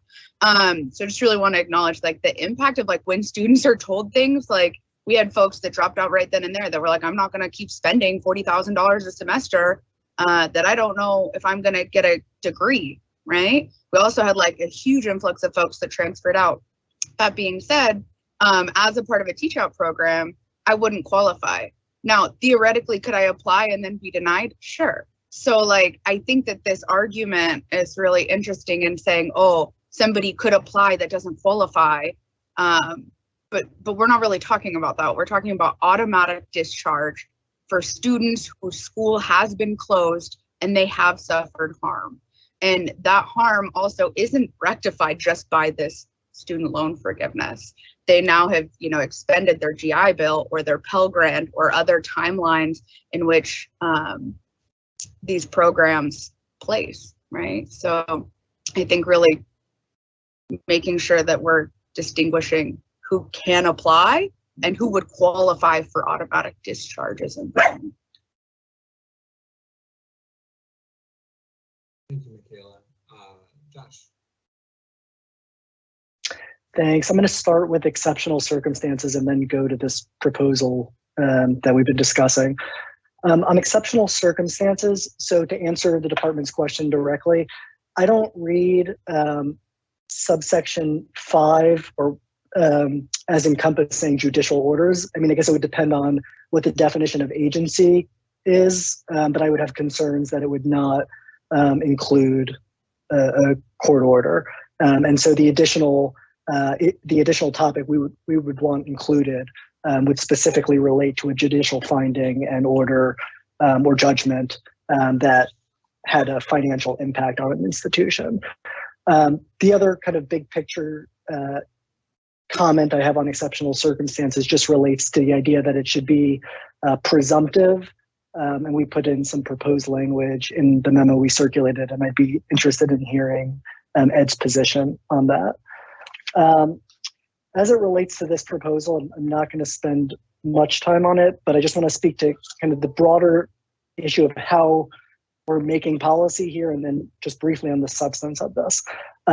So respectfully, I don't think we should be determining what constitutes a closed school based on hypotheticals that may or may not happen in the future, when we have a long history of evidence before us that the bulk of these schools that close are not doing so in an orderly way, but are cutting their costs at the last minute, making it just creating impossibly difficult situations for students, and wreaking a lot of harm on these individuals' lives. And so when it comes to how we're crafting or proposing these regulations, I think it's really important for us to focus on what has actually happened in the past, and what does the data tell us, rather than hypotheticals about what a school may or may not do, or the one-off school that happened to close in the right way previously. On the substance, I mean, this is through the definitions section, it is an attempt to blow a massive hole into the closed school discharge regulations. It would remove autonomy from individuals who have just suffered an extremely traumatic event in their life. And from our position, it's a non-starter, and we would be thumbs down on anything coming close to this regulatory language.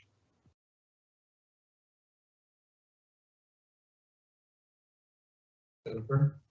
I just want to respond to Josh's question about, writing into the regulation the presumptive posture of the department for exceptional circumstances, and kind of throughout the regulations. But generally, we don't regulate ourselves, and we don't regulate the secretary, and we want to provide flexibility to the secretary and the department, and that's what we're aiming for in the language. So in the absence of kind of language hamstringing the secretary, I think this language that we're proposing is certainly a dramatic opening up and an improvement from the current language. And I just ask that you think of it in that way. When we go into temperature check and consensus check, is it the status quo, or is it some of the things that we're proposing here?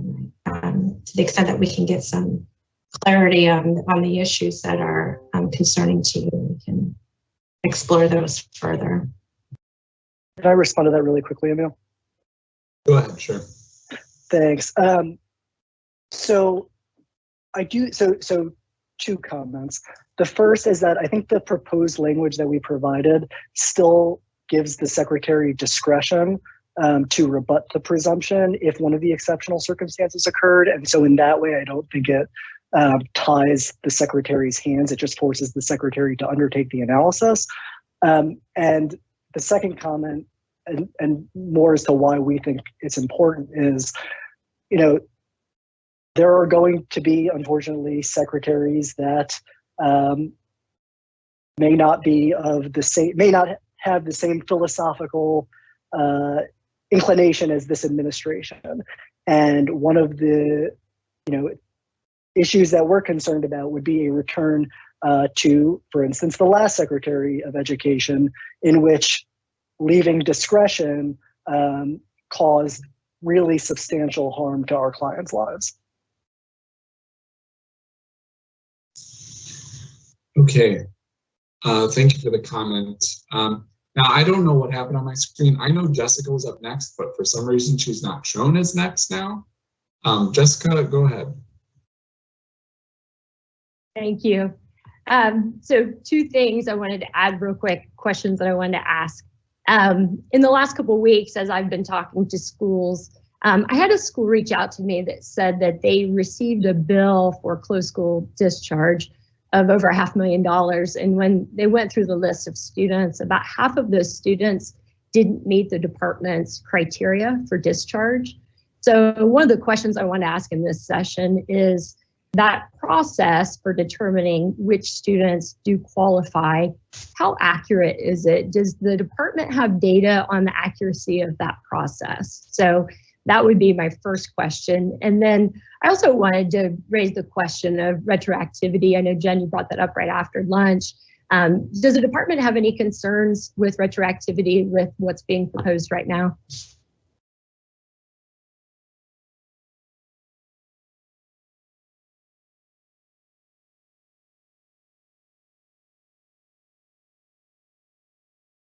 So I hear the question pending. Jessica, if you could note it in the chat, that would be great. Oh, Jennifer, do you have a response? To the first one, I would need more information on that to take that back. I don't know the details of that particular issue. The second one, no, I mean, you mean in terms of the proposed language? No, we don't. We do not. This is what we're putting forward. So everyone's on the same page. I've got Justin, Joe, and then Dixie in the next order. Thanks so much. So I'll try to be brief here. I think the conversation is probably ongoing. First, I want to echo Josh's point about language that ensures Ed undertakes the necessary analysis, the necessary and proper analysis here. It's similar to a point I was trying to make with automation more broadly in these regulations. I don't want to distract with automation, but the point is that, you know, I don't think we should be shying away from language that ensures the agency is conducting the necessary analysis and taking the necessary steps and improving on those steps going forward. So, you know, regulating in a forward-looking manner. I think that's important. I'm going to shift topics here quickly and talk about the teach out. It's instrumental, I think, here. And so I think just looking at this from a student perspective, we have some concerns about students knowing, you know, what a teach out is. We understand the department tries to address this in current applications by kind of shifting folks around or in the application and giving them the definition of what a teach out is. But we really think it's important that the department communicate well with students, borrowers on what exactly a teach out is, so there's no confusion around that, as it is instrumental here. So I'll just leave it there and probably circle back later. Thanks. Thanks, Justin. Just really quick, you know, I know there's been a lot of discussion now, but after Dixie's comment, we will take a temperature check for tentative agreement. I also just want to note we're just over 20 minutes until our public comment period. So for those of you who are signed up to be present, whether on the list or as alternate, if you could start coming on the meeting, say within the next 10 minutes, that'd be great. Joe. Thanks, Emil. 2 points. One, I want to state publicly that Josh's proposal on exceptional circumstances would go towards our concern about the ability to manipulate the date under which students are eligible by flipping the onus on the discretion, right? So it's not just the secretary's discretion at random. One secretary might be good, another might be bad, but flips the presumption. I think that would help our support here. The second piece I want to emphasize is just for context. Once a school announces its closure, the ability of the states, whether it's a state attorney general, my constituency, or a SHIO like David's, to provide, to access levers that will help students, right? So a state authorizer could shut down a school that's not operating properly. A state AG could sue a school that's deceiving students. Once the school announces closure, our ability to pull those levers really diminishes, right? The authorizer can't do anything because the school's shutting down, right? A lot of our tools at the state level are prospective, right? That they are a going forward type of relief. Once the school announces their closure, they're often headed for bankruptcy or receivership. And so our ability as state AGs to obtain monetary relief for students really diminishes there. So I just want to, I make that point because that makes closed school discharge an extremely important retrospective, backward-looking format of relief for students, because so many of the prospective protections that are in place don't apply. So closed school discharge is very important for my office. We want to see students who are in a situation where their school closes get relief, and we want to see that be as broad as possible. Thank you for the time.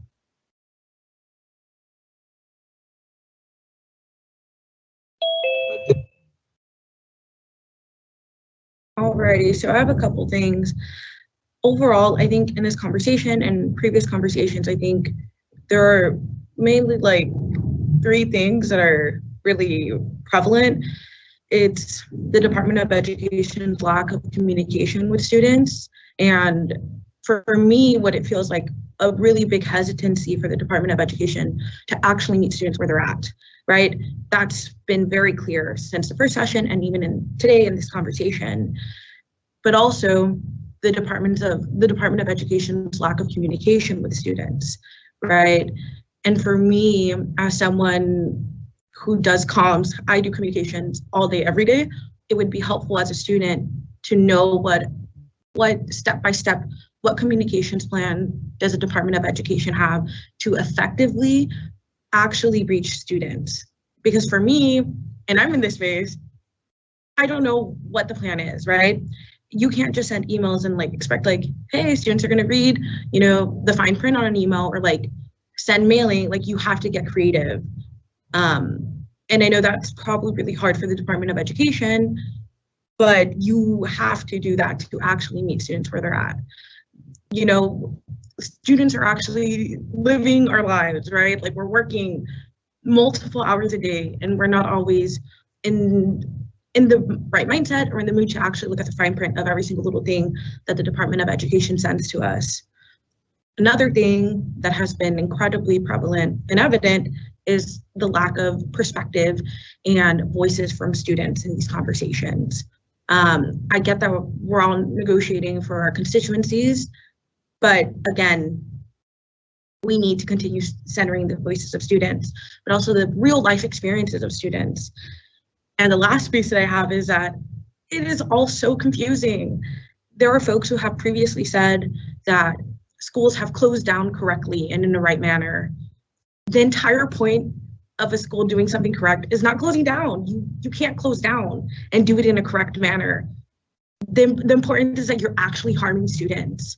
And when you close down, even in a correct manner, you will always harm students 1,000% over and over again, without a doubt. And so I challenge that, like there's no way to correctly close down a school. There will never be a correct way. And so for me, it is confusing because it feels like we disregard the experiences of students who are actually being harmed by a school closing down, right? So I asked the negotiators who have said that, and I ask an answer, like I'm confused. How do you close a school down correctly? Are we not considering the ramifications of a school closing down, the harm, or like teach-out programs, right? Or graduating a program that closed down? That degree is practically meaningless.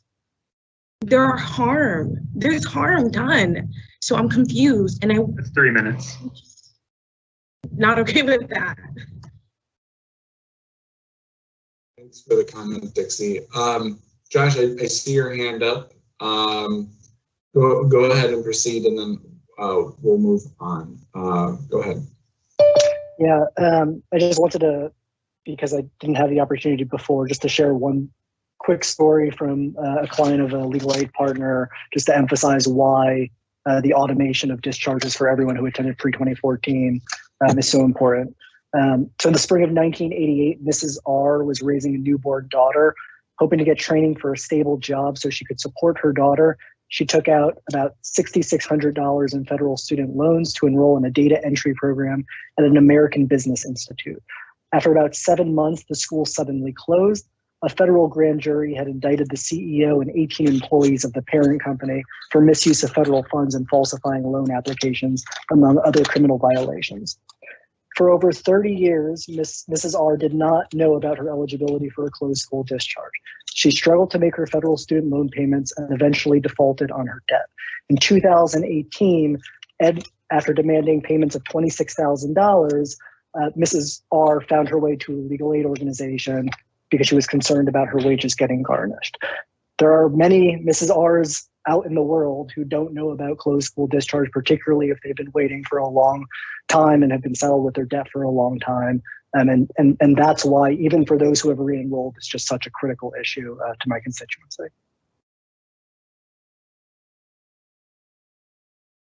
Heather, go ahead. Thank you. And I really wanted to address Dixie's question because I think it is an important one. Certainly closures are difficult and most difficult for students. So I certainly want to acknowledge that. There are a variety of forms that closures take, which can include planned closures. And I think the ones that cause certainly the heightened anxiety are the unplanned closures. And as an accrediting agency, we have seen both. And so my comments about how well institutions close matter, we know that it matters to students. And the forms that they have to fill out with accreditors and how they have to account for every single one of their students during a closure is significant during a closure that is planned. The unplanned ones, certainly chaotic. But I also wanted to reiterate, I believe it was Josh who was talking about the lack of leverage over institutions, and that happens with accreditation as well. If we are in a position that we have to withdraw accreditation, our ability to carry leverage with that institution and get information that is most helpful to students is really affected once the accreditation is withdrawn. Accreditors are posting teach out information.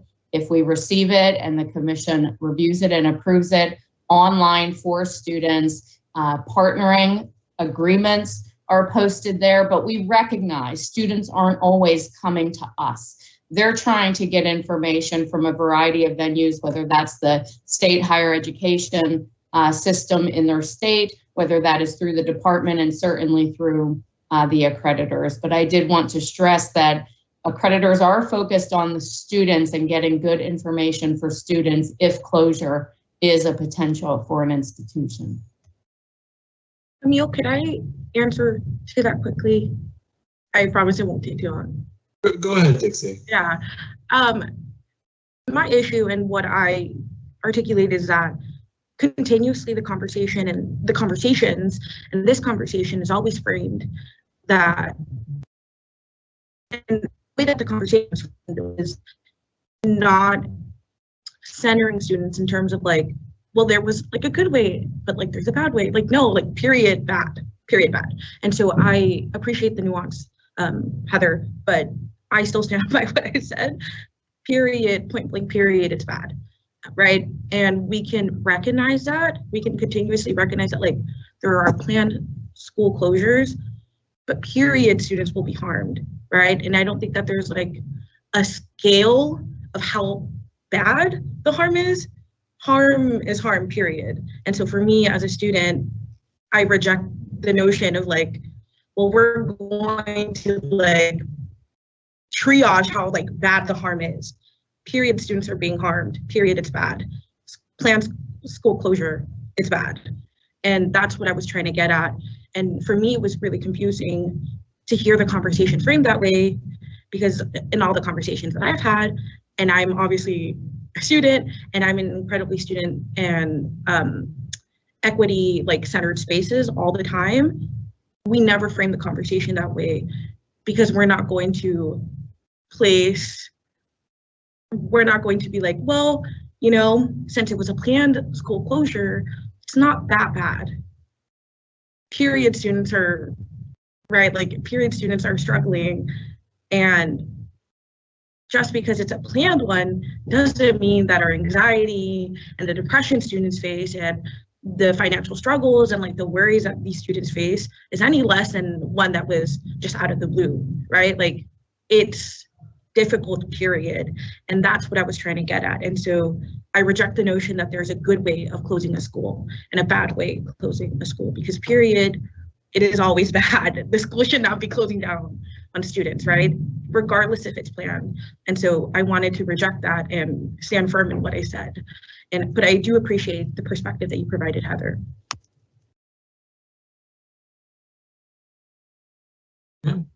I'll just, I just want to reaffirm, thank you for your comment, Dixie. I just want to reaffirm the department's commitment to students and to borrowers, especially during this rulemaking We are pleased to hear from you, Dixie, from Michaela, Stanley, Jerry, Jen. I mean, it's quite unprecedented the number of students and borrower representatives we have on this committee.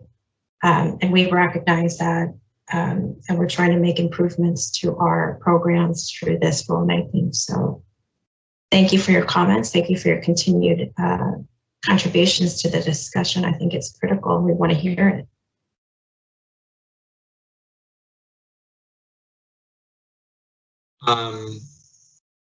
Let me ask, oh, Daniel, I see your hand up. Seeing as we're just less than 10 minutes left, please go ahead, Daniel. Sorry, and I'll be quick. And Dixie, I also— No, don't be, go ahead. I also want to express appreciation for your voice and your centering of the student experience. I want to echo, I mean, you asked for an example. I was one of the people who also spoke about this. And, you know, again, I want to differentiate between, I mean, we've heard institutions that have closed badly and have made massive harm to schools. I just want to offer an example. Josh spoke about hypotheticals. I want to give a specific example of a good closure, to your point, and that would be Wheelock College in Boston and its acquisition by Boston University. I was not involved with either of those institutions. However, I watched it externally. And while, you know, again, all students were allowed to continue and finish their programs, Wheelock stopped existing as an institution. You know, Boston University handled it with great care, kept the location open, et cetera. So, you know, I understand and appreciate and value that that is the exception, probably, not the rule. But, you know, my concern is that by using the very wide definition that we're using, we capture those exceptions as well as the rule. So that's just one example. I'm sure there are more, but you asked specifically, so I wanted to come back and provide that example. And you can read about Wheelock College. They were a small liberal arts college in the Fenway in Boston, and their acquisition by BU, and it was a very positive experience of the institution. So. Before Josh speaks, I just want to remind folks who have signed up for public comment to hop on now so you can be in the waiting room and you can be ready to speak at the right time. Josh. Thanks. So first of all, thank you, Daniel, for the specific example. I think that's helpful to hear. I guess where I still struggle, though, is if a student attended Wheelock and then finished their program at BU, they wouldn't be eligible for a closed school discharge either automatically or through application. And so I guess I don't see the direct link between what you're proposing and that hypothetical. So if I can sorry, not hypothetical, example, specific example. So if I can respond, I think the concern is, and I've heard the concern raised that the backlog of cases is overwhelming to the department and that students have been waiting and waiting for responses from the department for decisions around their closure. And so, you know, my concern here is trying to set some understanding of what it means to be allowed to close.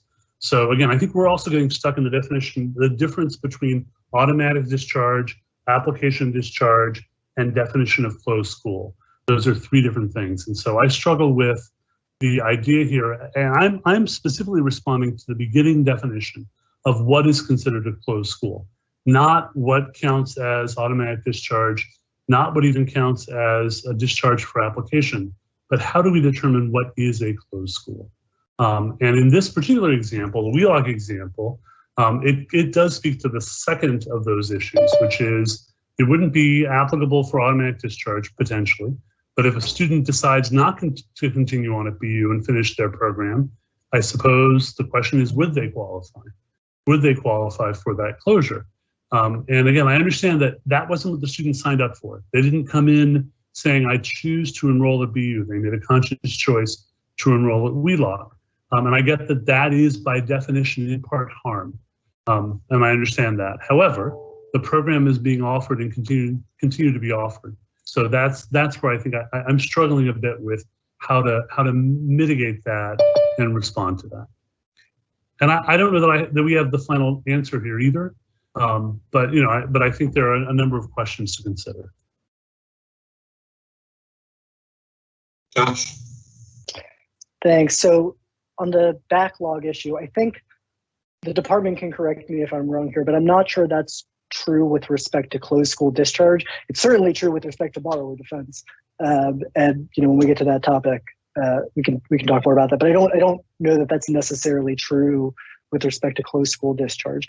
I mean, if someone chose not to enroll in BU, I think you've said the counterpoint, right? Like, a student didn't choose to go to BU, they chose to go to the small liberal arts school, and now that whole plan has been massively disrupted through no fault of their own. Jerry. Yeah, that's exactly why my hand keeps going up and down, because it's still a contract, and being absorbed into a large institution when you planned on something small is a disruption. You chose the school for a reason, and it's still a break in contract not to have that.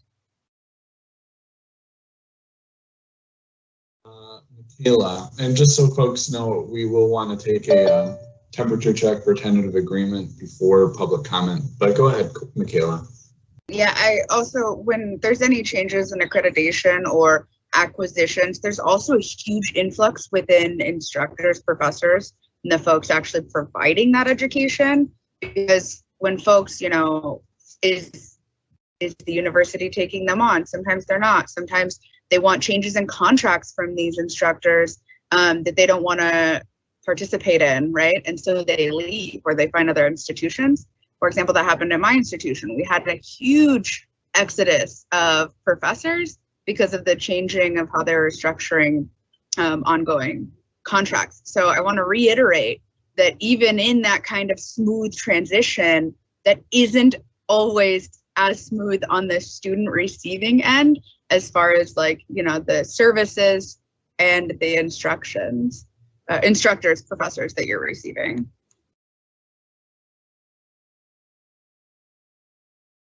Michaela. So at this stage, I will ask for a temperature check for tentative agreement based on what the department has most recently proposed. I know there's been a lot of discussion, but let's still take a temperature check. Okay, so please show me your thumbs.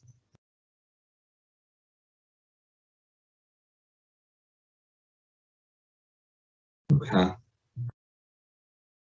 If anyone who has not spoken yet has 30 seconds that they want to share with them, feel free to do so as to why your thumb is down. Okay. Well, sounds good, folks. We're just a minute or two away from our public comment. I want to thank everyone for their efforts today and their hard work. One thing I will note is that we will be starting tomorrow on issue 3, or I should say, continuing our discussion on issue 3, eliminate interest capitalization for non-statutory capitalization events.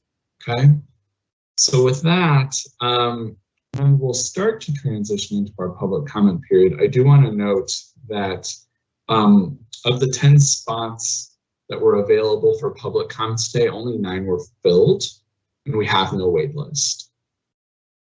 Okay, so I just want everyone to know that up front. With that, let's please start with our, Michaela, if you don't mind, we're going to go ahead and proceed into public comments. If you could hold. I just had a quick question about the public comment. Okay. Just because there's such a narrow window in which people can sign up, is there a way going, if we're not filling those, that we can have folks sign up later than that, 2-hour period?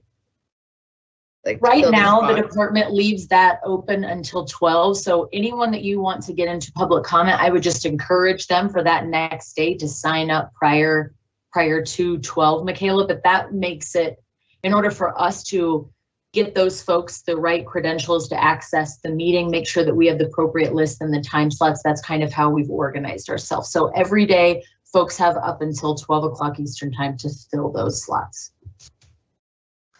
Sorry, Emil. Thanks. With that, if we could admit our first public commenter. Sure, I'm omitting Mimi Pascal, who's here representing College and Community Fellowship.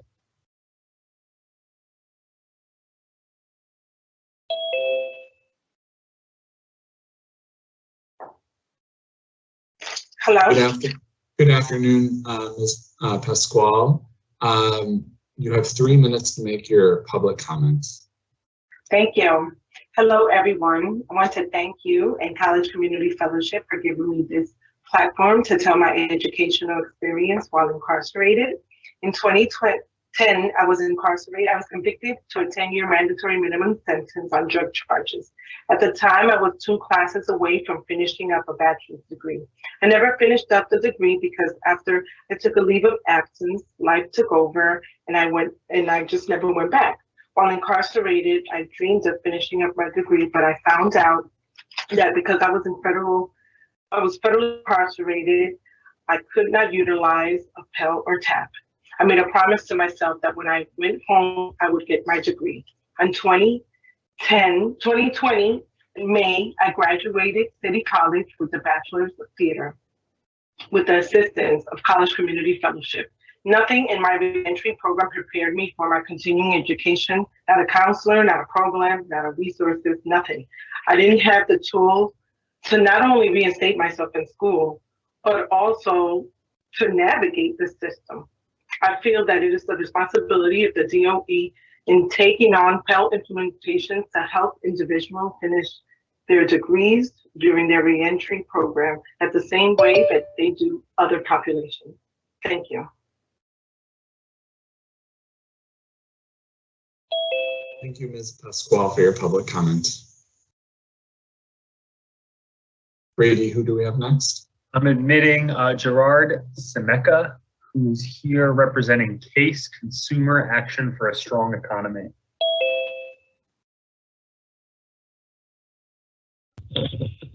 Hello, welcome, Mr. Semeka. I apologize, we didn't pronounce that correctly. You have 3 minutes for your public comment. Okay, thank you. Good afternoon. My name is Gerard Semeka. I'm the chairman and co-founder of CASE, Consumer Action for a Strong Economy, free market-oriented consumer advocacy group. Today, my comments focus on the BDR, Buyer Defense to Repayment Rule, once an obscure, sleepy regulation now being used to target proprietary universities and advance the free college agenda. Our conclusions concerning the BDR are more fully expressed in a white paper we prepared, which we will submit on the record. As a bit of history, it should be noted that over the past 3.5 decades, the federal government has steadily pushed private lenders out of the student loan market. Today, the U.S. Department of Education controls a monopoly over student financial aid.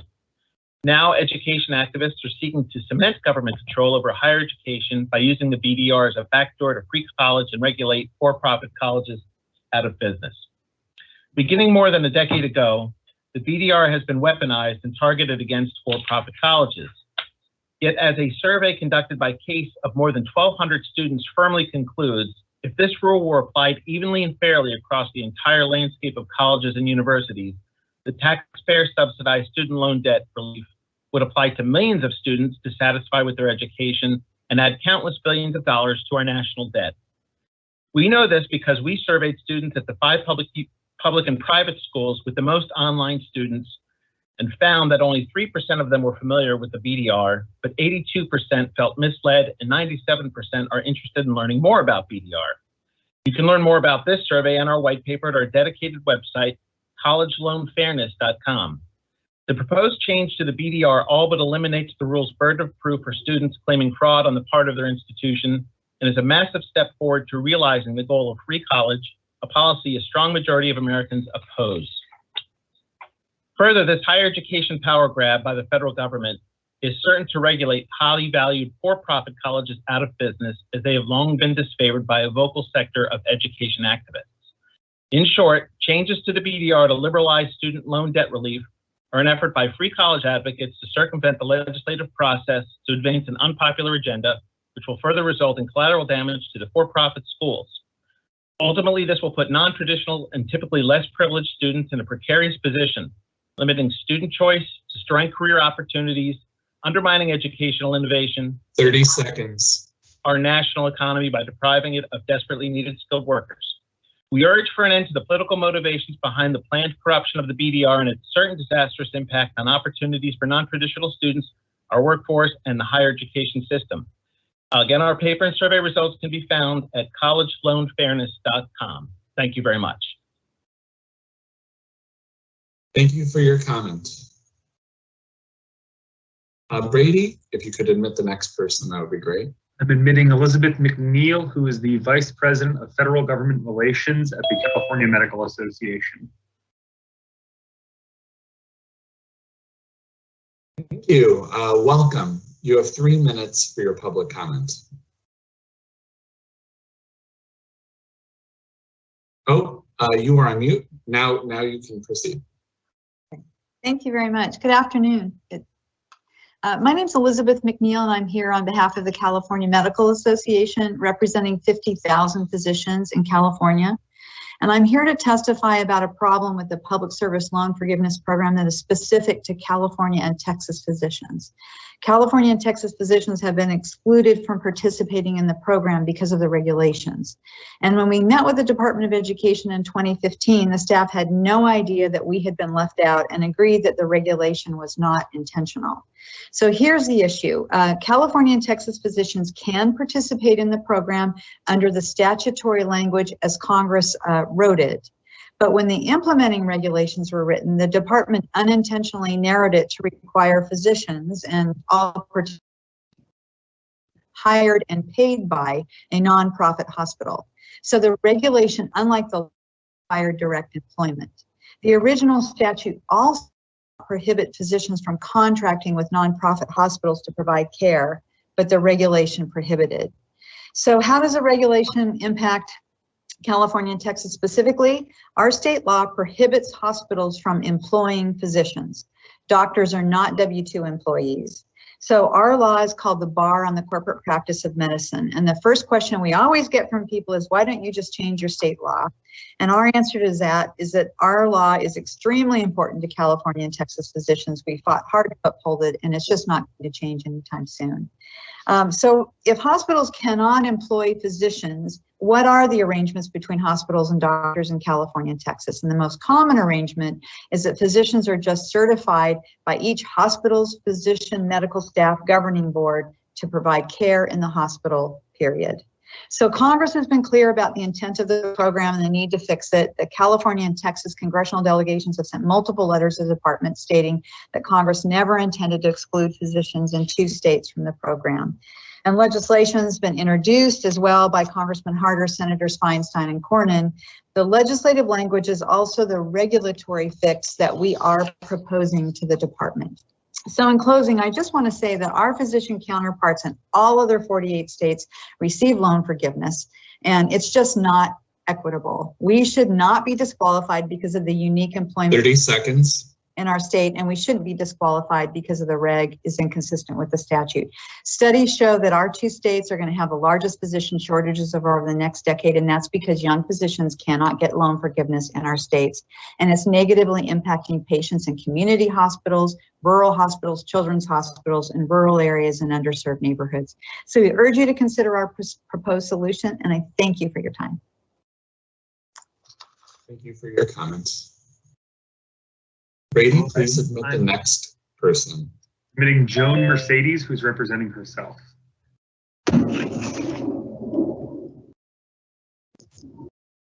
Hello. Hello. Hello. Well, can you see me? Hi. Hi. It seems that we can see your camera is on, but we cannot see you. That's strange. It's okay if you'd like to proceed. Yeah, if you could. Yeah, it looks like your video is on, but the camera is not working. But that's okay. You can go ahead and proceed with your public comment. But if we mispronounced your name, please feel free to correct us. No, my name is. Oh, there you are. We see you now. Well, welcome. Oh, perfect. Thank you. Thank you. Sorry, my name is Joanne. Thank you. All right. So my name is Jo. Can I start? You let me Please know. proceed. My name is Joanne. I'm a mom. I'm divorced. I'm a nurse. I live in New York City, and I come from an immigrant parent. and I'm guilty of having a dream. My story is no different than any other. I dared to dream that I had the right to have an education and leave the shackles of poverty behind. My relationship with the Department of Education started in 2008 when I decided to go back to school and become a nurse. I met with a counselor in school who explained to me that even though I didn't have the money, I could qualify for a loan and pay it back with service to my community, which I thought was great and fair. But I have an education, but I was never meant to leave the shackles of poverty, but I'm a nurse. I was not informed that the Department of Education pays services like Navient that are meant to keep you uninformed. For example, that I could have waived my period of in-school deferment while getting my master's degree to make progress over my loan payment and forgiveness. During my master's degree years, I continued working full-time in a qualifying employer, and I found out now, years later, after talking to many on a support group for providers like me that are in the same exact situation. I hope this is noted and considered in-school deferment status while working in qualified employers full-time should be counted as payments. Second, that the interest of my loans are meant for me to pay my education over and over with no hope. I live in a one-bedroom apartment with my 12-year-old son on a $100K salary, which some will regard as high income, Yeah, right. But my income-driven plan to one day have some hope of forgiveness is over $800. It doesn't make a dent on my loan. It doesn't take consideration of my private loans, my $2,000 rent, my legal fees to keep my child, and the cost of living in New York City. Nothing. And you wonder how students will get into default and can't pay this. I cannot max out my 403B plans, my FSA accounts. I need something for emergency. And if I switch to a payment that is an extended plan with no hope of forgiveness, I pay my education 3 or 4 times over. Now I understand I'm highly educated for the quota of how we help the poor immigrant girl, but it was a lie. I was never meant to leave the shackles of poverty. I will never have a place on my own, and I cannot help my mom. I live in my house holding my breath, hopeless. I've been working in the middle of the Bronx for 13 years as a nurse in the raging pandemic, and I can't dare to move. I can't dare to have a second job because it will increase my monthly payments. But I thank you for taking the time to examine this and hope there's some tangible change for people like me that cannot be on an income-driven plan because 10% of your salary is almost impossible for one to pay their loans, even on an extended plan, but not over and over. So thank you. And when you sit down with your policymakers to do this, please think of me on my bedroom and one-bedroom apartment with my 12-year-old son holding my breath, hoping that there is not an emergency. I pray every day that my son doesn't want to go to school because frankly, I won't be able to afford it. Thank you. Thank you so much for your comment, Ms. Mercedes. I'm letting in Ann O'Rourke representing the California Hospital Association.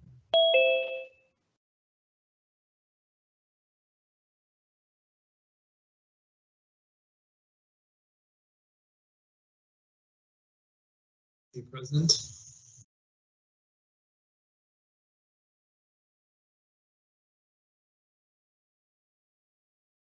She's in the meeting, but it looks like she's still getting her audio and video set up. I can let in the next commenter while I can message her. Is that okay? Yeah, that's fine. All right, I'm letting in Jane Windsor, who's here representing herself.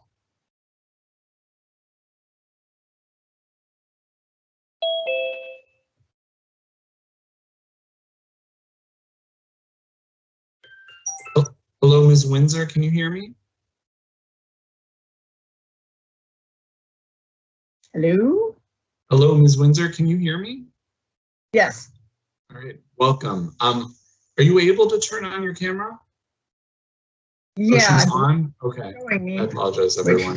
It's disconcerting.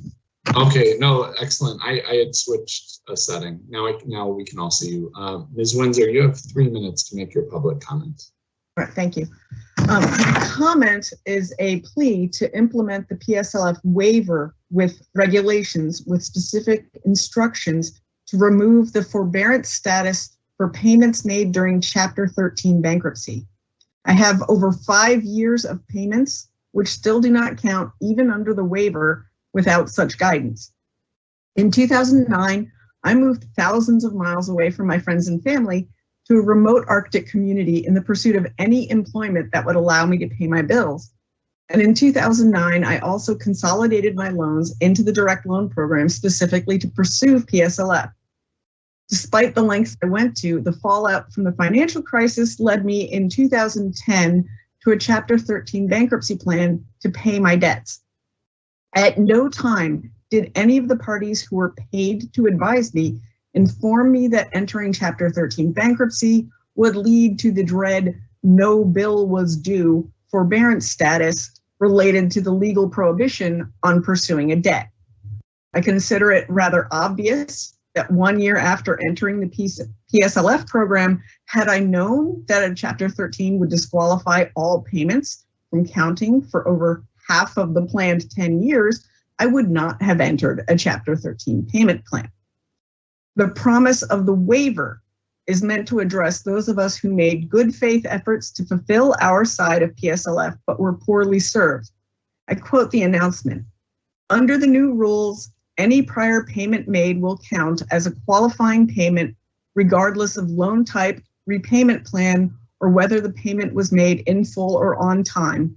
All you need is qualifying employment.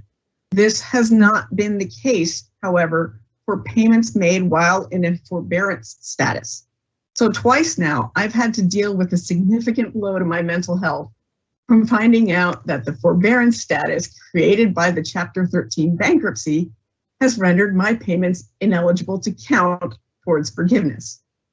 When the waiver announcement was initially made, it led to my envisioning the possibilities of finally living life rather than being hunkered down in the Arctic and paying bills while working for a qualifying employer for years yet to come. And when those hopes were dashed by my receiving an email informing me that for 30 seconds, 2 months would be applicable under the waiver, I was devastated. The program promises forgiveness and then takes it away, even in the waiver, through asterisks and rules. Please implement the waiver as stated in the announcement that all payments should count regardless of whether no bill was due.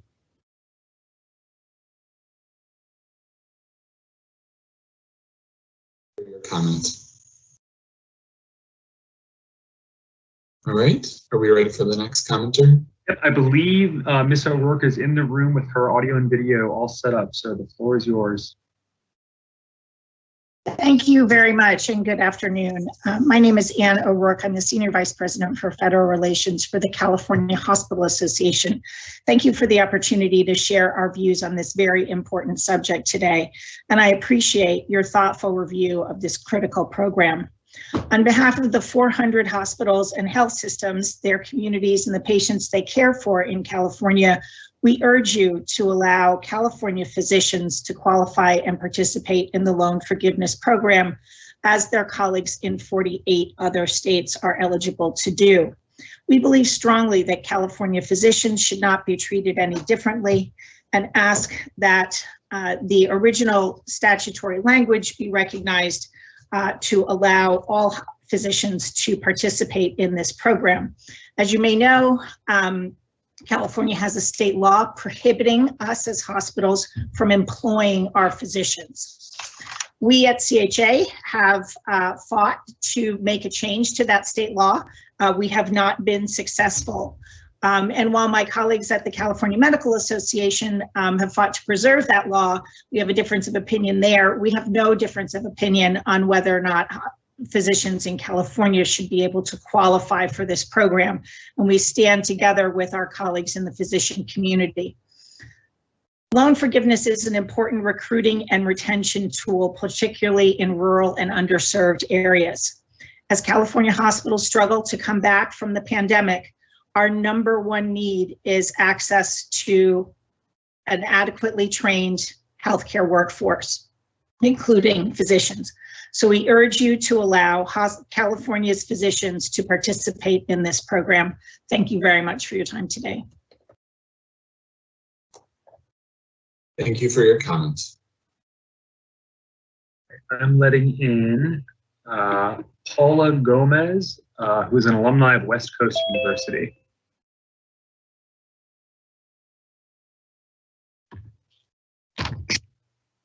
Ms. Gomez, can you hear me? Hi, yes. Hi, welcome. Hi. You have 3 minutes to make your comment. Okay, thank you. Hello, my name is Paula Gomez, and I'm a recent Bachelorette of Science in Nursing graduate from West Coast University at the Los Angeles campus. Thank you to the committee and the Department of Education for allowing me to share my positive experience at WCU. I am a proud member of the Tule River Tribe, a sovereign nation that strives to improve the livelihood of their members, community, and surrounding community members. I also live on the reservation, which is located in a rural area near Porterville, California. My desire to become a nurse grew out of my work as a medical assistant and immunization coordinator at the Tule River Indian Health Center, which struggles to hire qualified nurses, physicians, and medical support personnel. Being in a rural area, there are few options for me to attend either an associate or bachelor degree program. I applied to local public and private programs for both degrees, but my application remained on the wait list for 2 years. This is when I discovered West Coast University. WCU is fully accredited and has excellent outcomes and was able to enroll me in the next term. I was able to achieve an associate or an accelerated BSN degree in the same amount of time as I would have earned an associate's degree. WCU provided an invaluable support system for me, especially while I learned online due to the pandemic and commuted 3 hours a day, 3 days a week to Los Angeles in order to learn at clinical sites and on campus at the state-of-the-art Nursing Simulation Center. Simulation allowed me to practice and perfect procedures that I did not have the opportunity to complete in hospital settings. WCU is only one of 7 California schools that hold accreditation specific to simulation learning. I would not have found these types of services at the colleges in my local area. I am extremely grateful to WCU for helping me earn my degree. I also received the award for the 2021 WCU Norma Ford Scholarship, which will go toward my cost of tuition. As the committee considers regulations 30 seconds.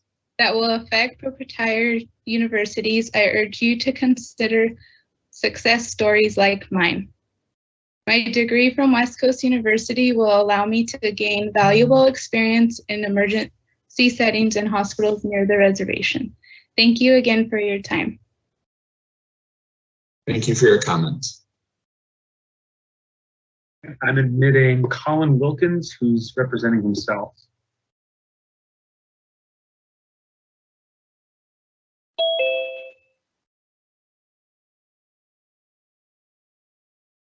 Hi, Mr. Wilkins. Oh, you're still connecting to audio.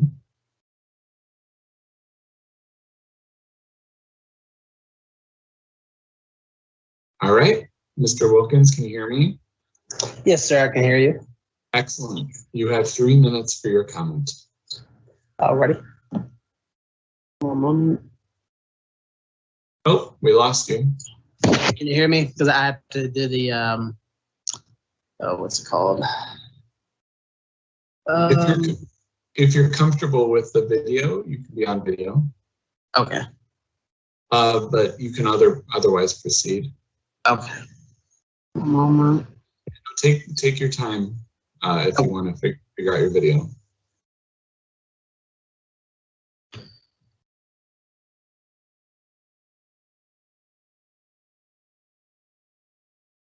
There should be a button that says start video. Mm-hmm. Let's see, I'm trying to get the. Okay. Okay, can you hear me? Because I have to read it off of my phone. That's why it's cutting off the video. We totally understand. You're not the first person. Gotcha. So you can please proceed as you like. Yes, sir. Okay, my name is Colin Wilkins. I medically retired from the U.S. Army in 2015 and currently live in Texas. I enrolled at Vista College to earn my degree in medical insurance coding and billing. I chose a school over other schools because I was promised a clear pipeline to get a job. I have a family to consider, so I did this to support them in our future. Leading up to the shutdown, I had no idea it was coming.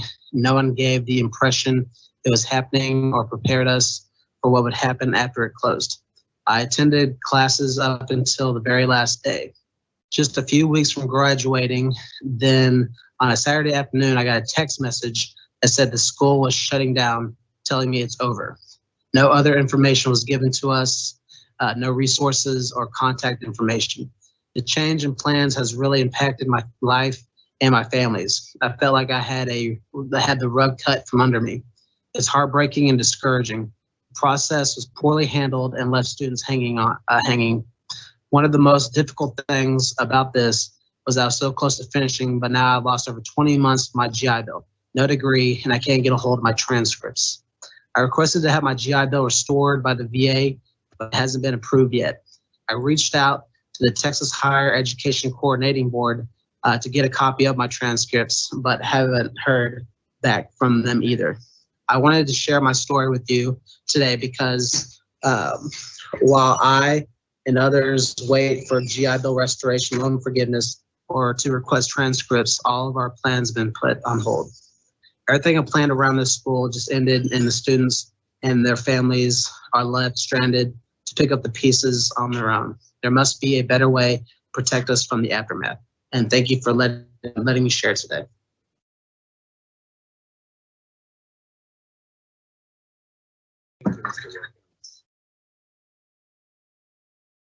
Brady, do we have anyone else? Oh, no one is in the waiting room. Thank you to the individuals who made public comments. Thank you to the committee and everyone here in the meeting for their hard work today. We'll pick this up 10 a.m. Eastern tomorrow.